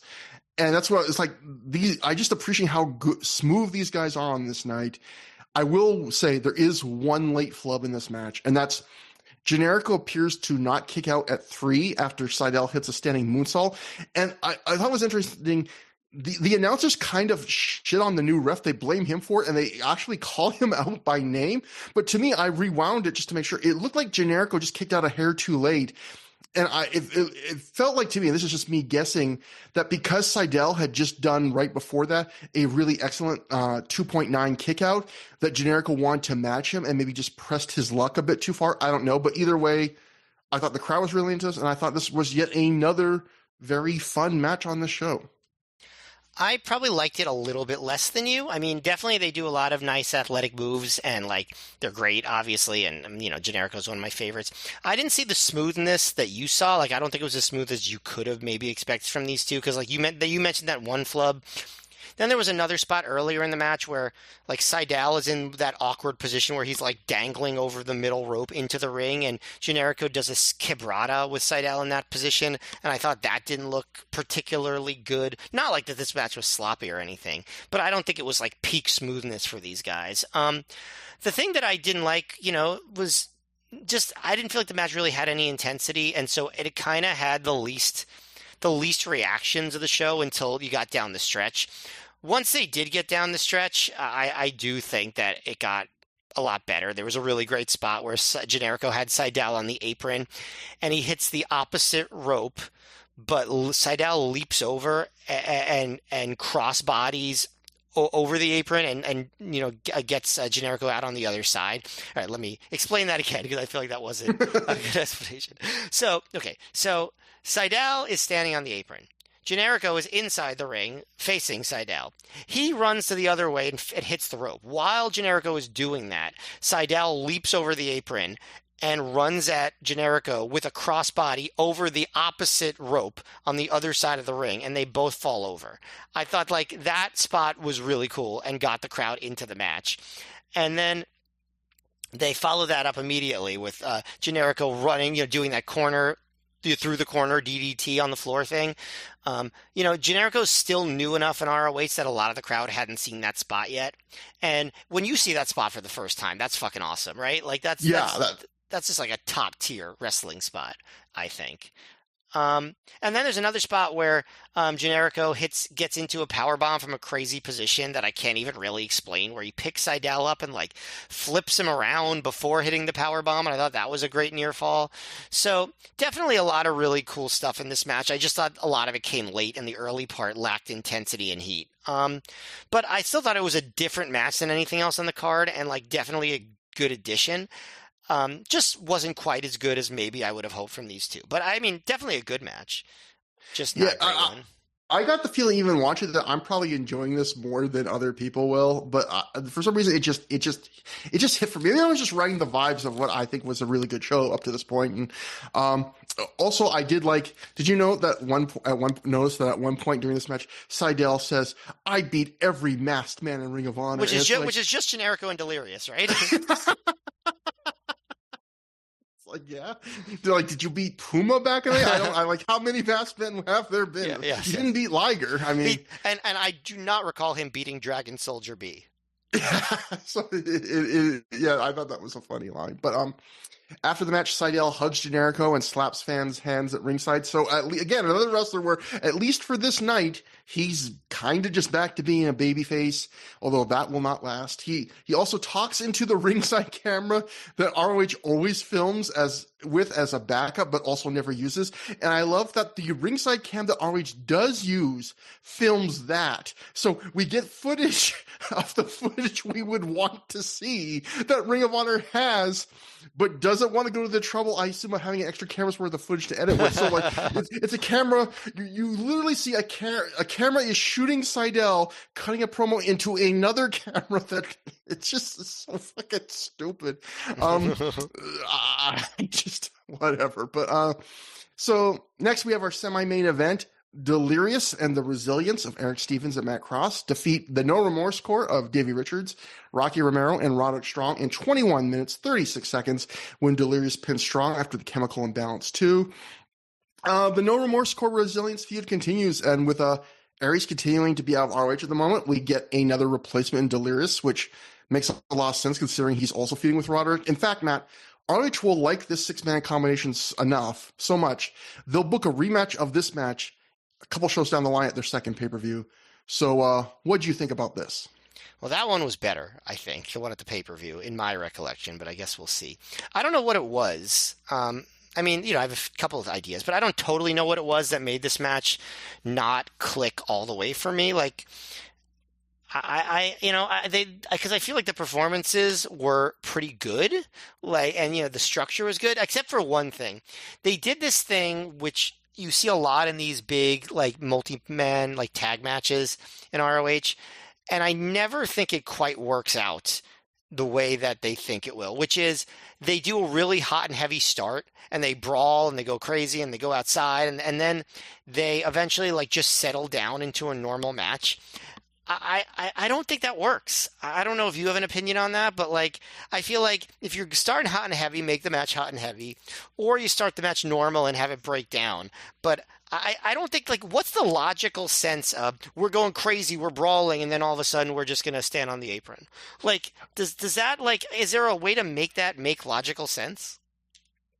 Yeah, like this is one of those things where it doesn't annoy me as much as it annoys you, but I also agree that, yeah, like the idea of a match starting out of control and then getting in control is like kind of like the opposite of what you kind of expect from like natural human psychology. The only thing I could say is, like, if a ref really yelled at them, maybe, but you never get that, like really did a threat. And I guess it's just that I guess they only do it just because, it is the classic wrestling thing of you want a hot start, but maybe you feel like you can't keep that energy up the whole match and you want to have like valley into another peak at the end. But yeah, there is probably a way to have a hot start without having it being like this out of control fighting at ringside, can't be controlled. And then everyone just decides eventually to mosey into position and buy the tag ropes. Like, I get what you're saying. And I just don't think it's good for the heat of the match. Like, once they get to those settle down parts, I feel like this was one of another one, like a lesser heated match compared to the rest of the show. And maybe it's the show was, it was late in the show. Maybe that's why. But I didn't feel like the intensity was what it needed to be. That said, I mean, I think the No Remorse Corps did a good job being heels, like cutting off the ring and working over Stevens. And, Richards was obviously the most obnoxiously heelish, and he was like poking at the eyes and taunting the people on the apron. The No Remorse Corps, all of them did a good job of like continuing to like take cheap shots at the wrestlers on the apron while they were working over Stevens. I think Stevens was good in every single thing he did in this match. Like I think he was good at getting beaten down on. I think his offense was good. Cross, for whatever reason, never really impresses me in ROH. And I don't think that really changed. He did a space flying tiger drop, and that was cool. At one point they did a sequence where Stevens goes for an Oklahoma stampede on Romero during the late part of the match, and he's like hitting multiple corners, but then Strong knees Romero onto Stevens. I like that. I liked when Richards goes for the handspring after it, in the late match, like big move sequence, but Stevens catches him and does a flipping German suplex. I thought that was cool. They also had a really fun little Richards and Stevens slap fight. So there were definitely highlights to this match, but just for whatever reason, it didn't totally click. I think the most noteworthy thing of this match, though, that I could think of is I think that Davey Richards in this match debuted the froggy bow. I don't remember ever seeing a frog splash elbow from him before, and I definitely don't remember Mark Briscoe doing it previously to this. So I'm so glad you noticed that. Like, have we discovered another, like when we discovered that the Quiet Storm or and the Amazing Red did like didn't Quiet Storm do, or I forget it was the Quiet Storm and the Amazing Red? It was the Canadian Destroyer, yeah. Yeah, did the Canadian Destroyer before Petey Williams ever did. Have we discovered the inventor of the froggy bow, and it's not Mark Briscoe? It could be, unless we've missed Mark Briscoe doing it all this time in 2007, but I don't think so. I guess the froggy bow could also be a move that people have accidentally invented just by doing a frog splash weird. Like there may maybe if we watched every wrestling match for the previous decade, maybe some wrestlers, maybe the froggy bow had been invented a few times and Mark revolutionized the game once again by actually doing it intentionally. Who knows? But this was a proper froggy bow by Davey Richards. But yeah, and then the finish just felt kind of random. Delirious and Strong do a not super intense sequence, and then Delirious just hits the chemical imbalance too and gets the win. Like I said, the match had a lot going on. It was, the wrestlers did their jobs well, and the No Remorse Corps, I do think they're good heels, and I like them. Just, I don't know, the match just didn't have a lot of impact for me. I just felt like maybe it was a little too long. It was the longest match on the show. I don't know what it was, but it didn't have the pop for me that the other matches on this show had. I like this match better than you. I thought this was like a good 3.5 star match. On Alan's podcast, when I was on, we talked about two old wrestling shows that had not mind-blowing, but comfortingly good 6-man tags with a lot of good talent, and how AEW currently seems to be rediscovering a love of just throwing in a lot of people into pretty good 6- and 8-man tags. And to me, this match kind of fit that mold. If you're hoping this is going to be like the Generation Next debut 8-man, a match that I feel like is somewhat overrated today, but at the time got a lot of buzz and really put that stable on the map. The match, I bet Eric Stevens and Matt Cross would really have loved to have had at this point. No, it's not close to that level. But what it is another match, again, I think is like 3.5 stars. It doesn't reinvent the wheel. Another match like the last one where you've seen so many aspects of this before, the long face in peril, the Wilder 5 minutes, the hot start that Inouye's mad because it settles down in a very strange way, the spot where everyone does something quickly and then they all simultaneously sell to get an applause break. But I thought everything they did it well. The match doesn't slow down much. It's another hot star on this show. I think you said earlier that there was going to be a theme of that tonight, where like the Mark Briscoe and Kevin Steen match earlier, the babyface team runs out to their music and brawls and doesn't really take the time to enjoy an entrance. They're pissed off. And even when Eric Stevens plays the face in peril for a long time, I thought the No Remorse Corps did a good job of doing frequent tags to kind of keep that portion of the match, the control segment, moving. I will keep on saying on these shows, The No Remorse Corps are a perfectly good little mid-card heel stable. They have quickly gelled into something that feels like fairly cohesive. They're doing a few different moves here where they whip an opponent into a partner's move, which kind of gives them a bit more of a team identity. Rocky and Richards doing the stereo kicks to the chest and back is neat. The fans always enjoy razzing Roderick. I will continue to shout, whatever bad rep faction warfare gets, at least up to this point in the rewatch, it should not be on them, because I think they've done what you would want from them so far. I will also say, I recently said on this show that I would have liked to have seen Eric Stevens booked a little stronger at this point in ROH in his matches. Not in terms of wins and losses even, but just playing to his size a bit more, running over people a little bit more, selling for people a little less. And in this match, he is the guy on his team who was designated the face in peril for a long time. And his selling, I agree. I agree with you. His selling is fine. But again, I feel like ROH didn't have at this point too many true heavyweights. And that's a fun thing to play with when you don't have a lot of guys that are as bulky as him. And I think Stevens up to this point in his ROH run, he has consistently looked solid to pretty good match by match. But the problem is he's just also working like in matches like this, like one of the boys in a lot of ways. Like he's not, again, not working to his size or anything distinctive. He's just a good working kind of generic aughts indie wrestler. And you know, I'm nitpicking because I've enjoyed this match. I enjoyed this a fair bit, and it's full of wrestlers I actually like. But I'm so glad you said the thing you said about Matt Cross, because I felt like I was going to say something similar. I felt like, am I going to come off as mean? So it's like they always say, it's not mean if two people say it. You know? Oh, is that the rule? Okay. Yeah, that gives you some comfort. I don't think you have that right, Trevor. But okay, so what I'll say to make it not mean is, I said specifically Matt Cross in ROH. I think he's made a much bigger impact and much better impression in a lot of other places he's been. There's just something about the ROH work that we've seen that it hasn't clicked in the same way. And I would agree with that.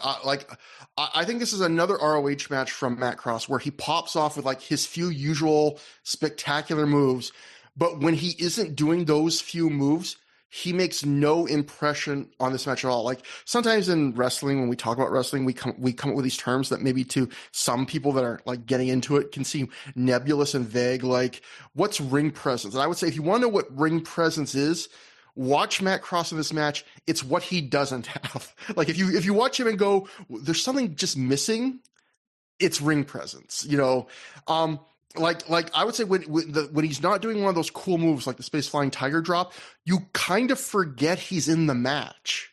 There's just something not there. I will say, to give him big credit though, to give him some love here, I'll say this. I love Jack Evans. Everyone that listens to this show knows that. I love him far more than I love Matt Cross. But in this match, Matt does Jack's springboard elbow into the corner spot where the momentum takes you over the top rope to the floor after you hit it spot. He does that way better than I've ever seen Jack hit it. It is simultaneously more fluid and smooth than Jack's version, but then the way he flies over the top rope makes it at the same time seem more wild and reckless, which is like a really neat little trick to pull off there. But I guess on the other end, Cross does like a really weird spot where there's this really weird sequence where he does like this wonky springboard double stomp that doesn't look great to break up a pin. And then he does a completely random forward roll that would have made Swerve Strickland proud. Except at the end of the roll, he doesn't do anything. He just ends the roll on one knee and he sticks out his hands and poses like he's saying ta-da, basically. And Rocky's just right in front of him and just kicks him in the chest. It's like, what were you? It made him look so ridiculous. Like, what were you doing there?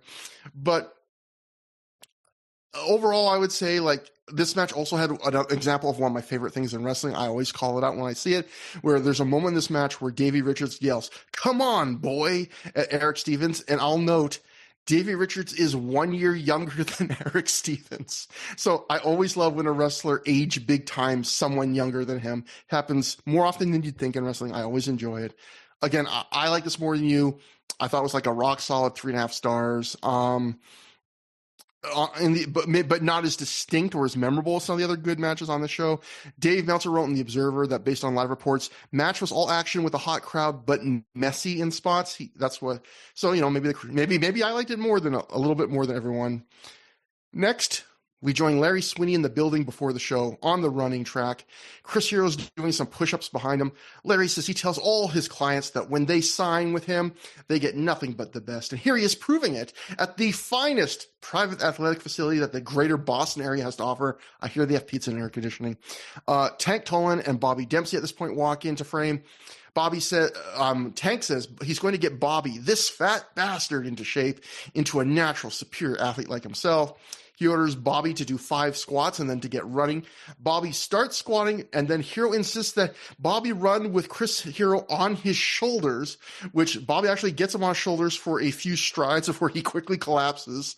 They then have Bobby get up and resume running again. So on this show, they are really, and we'll see it again later, they're really starting to lean into the, now that we have the entire entourage all together, I think for the first time, that they're really leaning into the interplay between all of Sweet and Sour Incorporated. And that brings us to the main event, the ROH World Title match.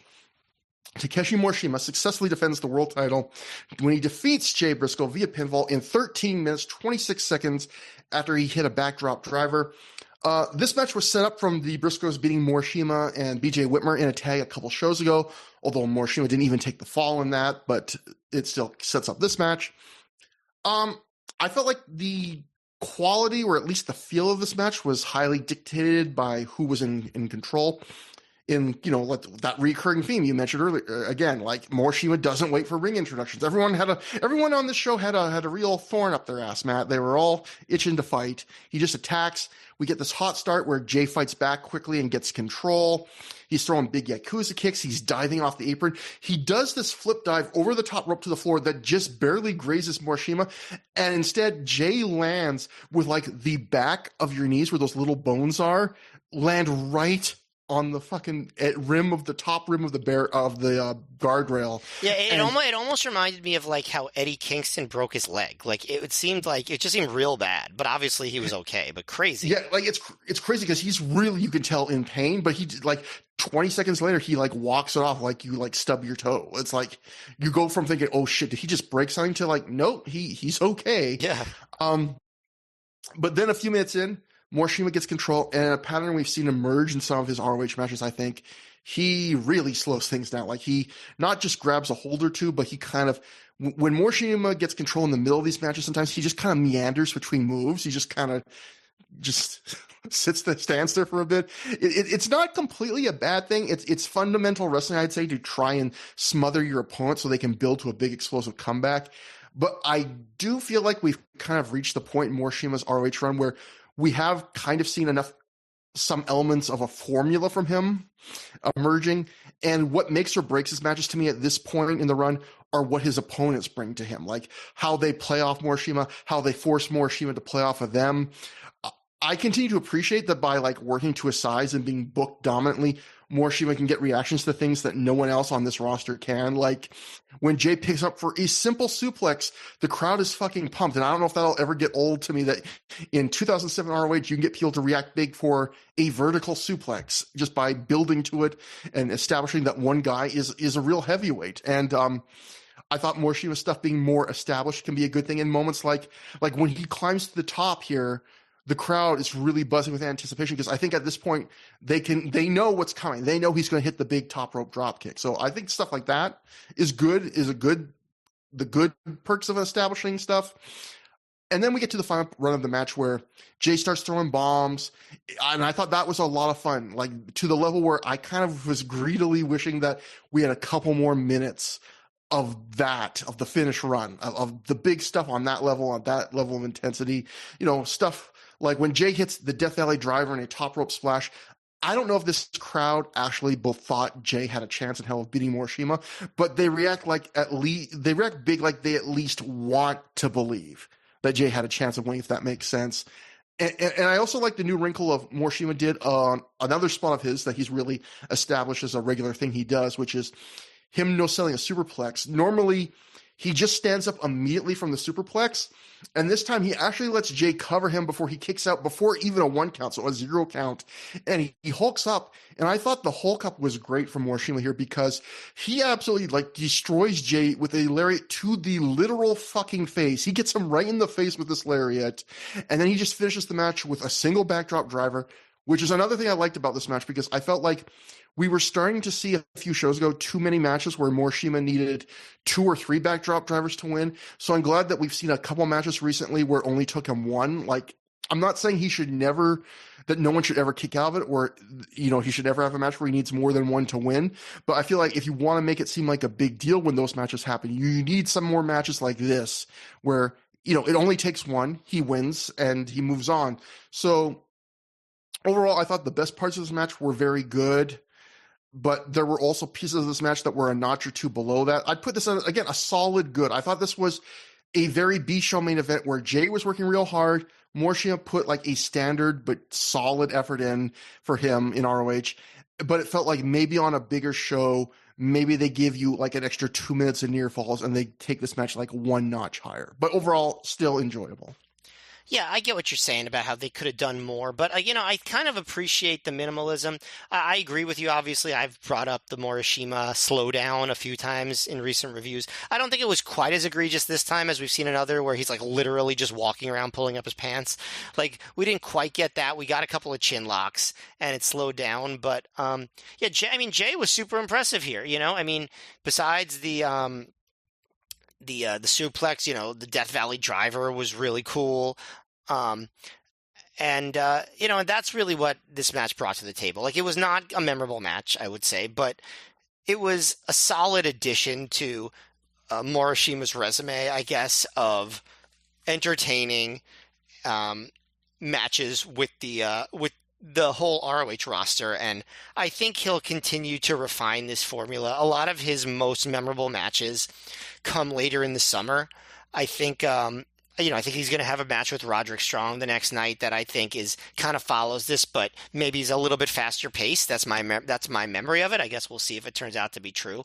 One thing that I did notice early on in the match where Morishima does the ole ole hip attack, I was thinking like it's fun that they decided like since Morishima is sort of a champion in the style of Samoa Joe, that they're giving Morishima Samoa Joe's spot, kind of, which is like, instead of the ole ole kick, he does the hip attack on the floor.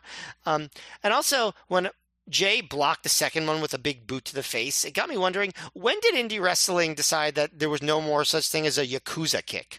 Because, like, a Mafia kick and a Yakuza kick, weren't those, like, big terms in the early 2000s? And then by 2007, they stopped saying it. Like, I don't know what that's all about. Is that just like Dave Prazak doesn't use that, or I don't know? Wrestling's gone woke, Matt. See, this is my new arc. I'm going to rail against this kind of stuff every episode. Oh no.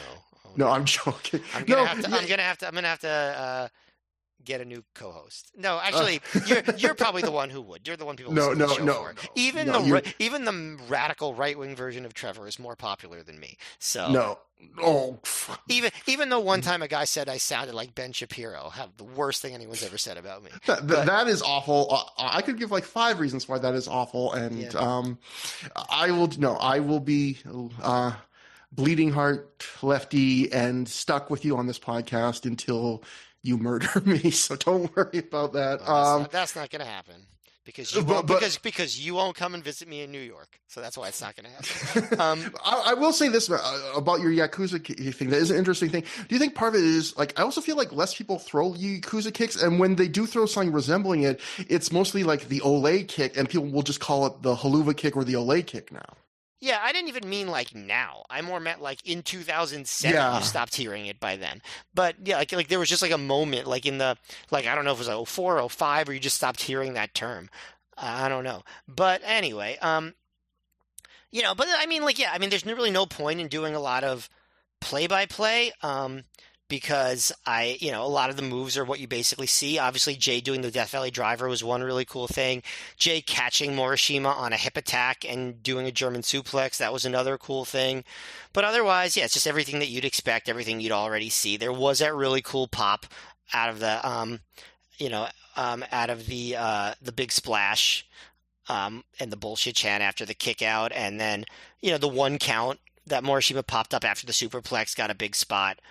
But yeah, no, this was just a good version of the Morishima formula, not a great one, but just a fun addition to, I think, a fun show. Yeah, and agreed. But again, this is another match where it's kind of interesting that apparently the live reports, again, like this more than we did, because we'll go first to the Observer. Dave wrote, Morishima pinned Jay Briscoe in the main event of what was called incredible while it was going on, but too short at 12 minutes. Actually, it was over 13, Dave. But of course, the whole Morishima as champ gimmick was to get away from the classic Danielson 30-minute give and take wrestling match and instead do fast-paced power brawl. So incredible, according to the live report sent to Dave. And then Sean Radican, when he got the DVD of this, I believe, on the Pro Wrestling Tour site, wrote this about this match. Both wrestlers set a hell of a pace that they maintained throughout the match. The action was great to watch as Morishima set the tone early by charging at Jay in the ring. The crowd was hot throughout, and it seemed Jay was on the verge of winning when Morishima fired up and finished him off in a convincing manner. This is the version of Morishima ROH needs to generate DVD sales and headline most of their events, 4.25 stars. Again, everyone's allowed to the right to their opinions. We've watched every Morishima match up to this point. I like Morishima a fair bit.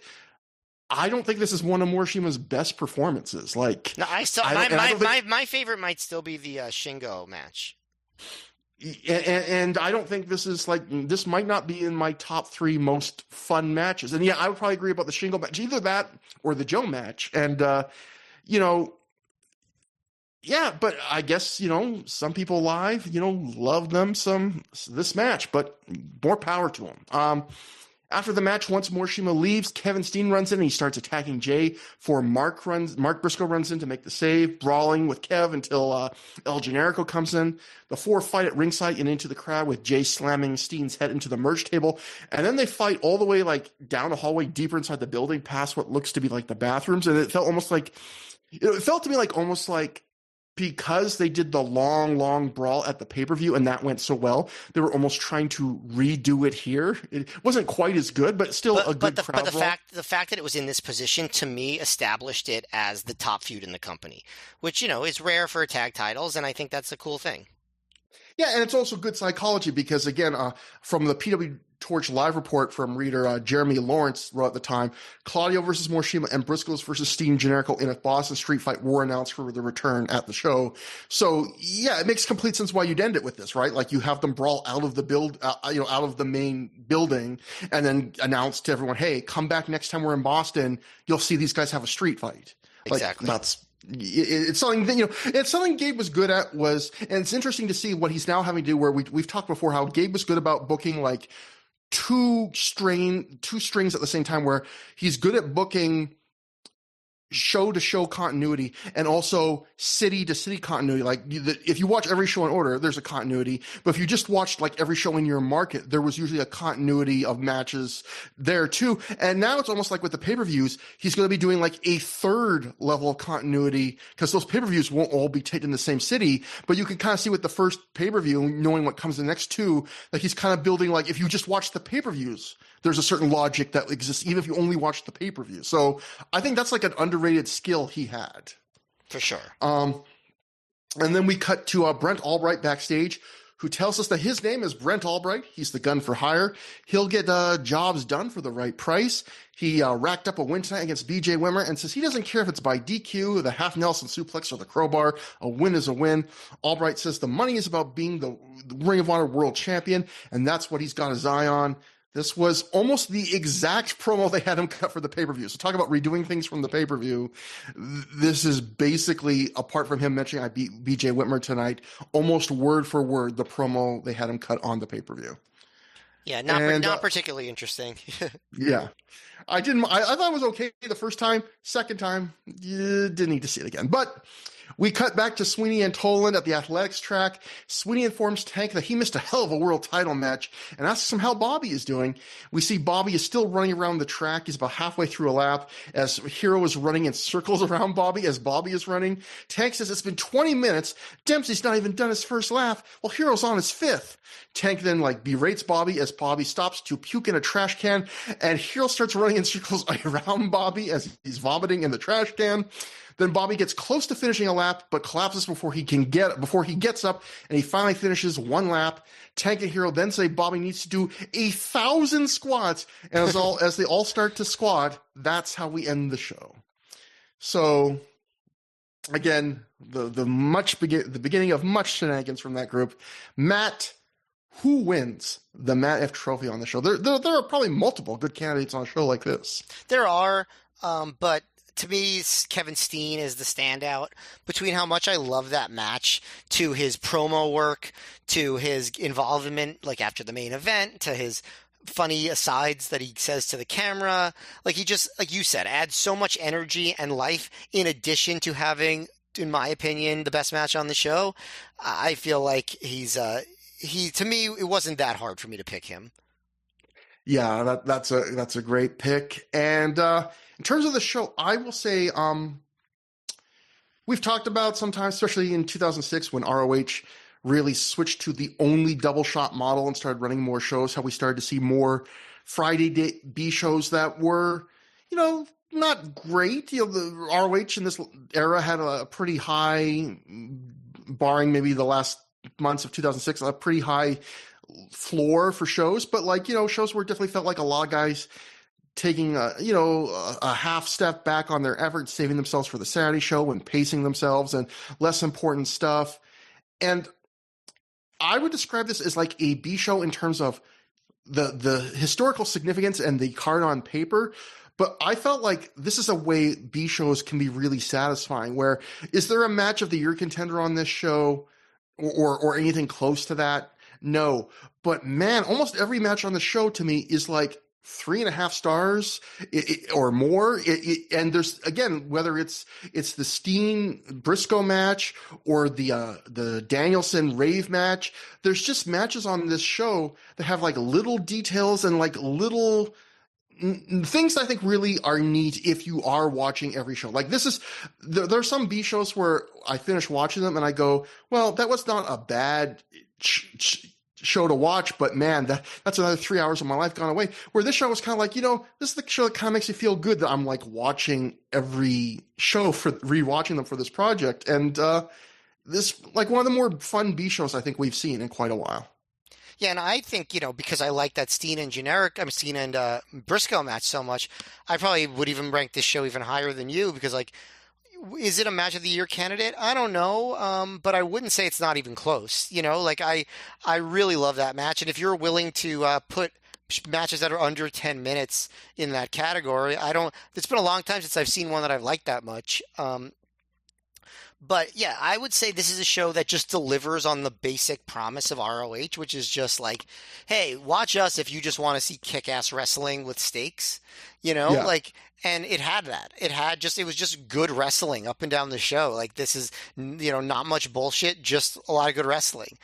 I think that's what you want from ROH. This is, one of the better B shows we've seen. And, it just makes me feel like, ROH is on something of a roll in 2007. Like, they just have a good roster and are just putting out a good product. Like, and, it's so even the shows that are lesser could have the potential to be really, really good. And, I know every show won't be like that, but this one just really clicked. And I think I think you chalk it up to the fact that they just are in such a spectacular venue for the show. It has everything. It has a track. It has pizza. It has air conditioning. Yeah. And I think that's really what you gotta. And the crowd was good. Again, it didn't have Joe Gagne, and this is what happens when you don't have Joe Gagne. Right. The clouds lift, and Boston has one of their best shows. Yeah, no Joe Gagne. The air conditioning. It's just a Class A venue in the Boston area. Yeah, I think we've occasionally talked about matches on shows where we've said that's a hidden gem of a match. I think this is kind of a hidden gem of a show. Although Yes. I think when I looked up the show on Cage Match, for the number of rings it has, the average ring is like 7 point something, which, Yeah. is not a bad rate. So the people that do have watched the show, I think they know a good show when they see one. But Right. I think the show does have a good reputation. It's just not like one of the buzziest. yeah, it's not something that probably sold a ton of DVDs. But that brings us to plugs. Through the years at gmail.com for our email address, at Trevor Dame on Twitter, at Mayor MGF on Twitter. We're also both on Blue Sky, so you can, look up those similar usernames there and you'll find us. Next time on the show, we will be covering a kind of a weird distinction for us. This is going to be I don't know how long the podcast episode will last, but this will be the shortest Ring of Honor show we've ever watched because we will be covering Domination, the second half of this double shot. And because the Bryan Danielson Nigel McGuinness match on that show gets cut from the DVD and saved for the second pay-per-view, that show is only going to be 2 hours and 15 minutes. I think every show we've watched so far with Ring of Honor has been at least 2.5 and change, if not up to 4 hours. So I can't deny it. I'm looking forward to a nice breezy short watch. It's the summer. These recordings get long, and with this air conditioner off, they get pretty hot. One thing I do want to mention to you, Trevor, though, and I'm saying this in front of all of our listeners, and I beg this of you, please, in your description for the show and your plugs on Twitter, please do not mention Jeffrey Epstein. Yes, yeah, I can tell, my dumb joke went out of the way. Do not think anything of that other than it was a bad joke. You know what? Just mind wipe it away. So, okay. I mean, it's gonna be posted for posterity, but sure, we'll all mind wipe it away. Okay. So, until next time, have a good time. Have a great time. Who shot JFK?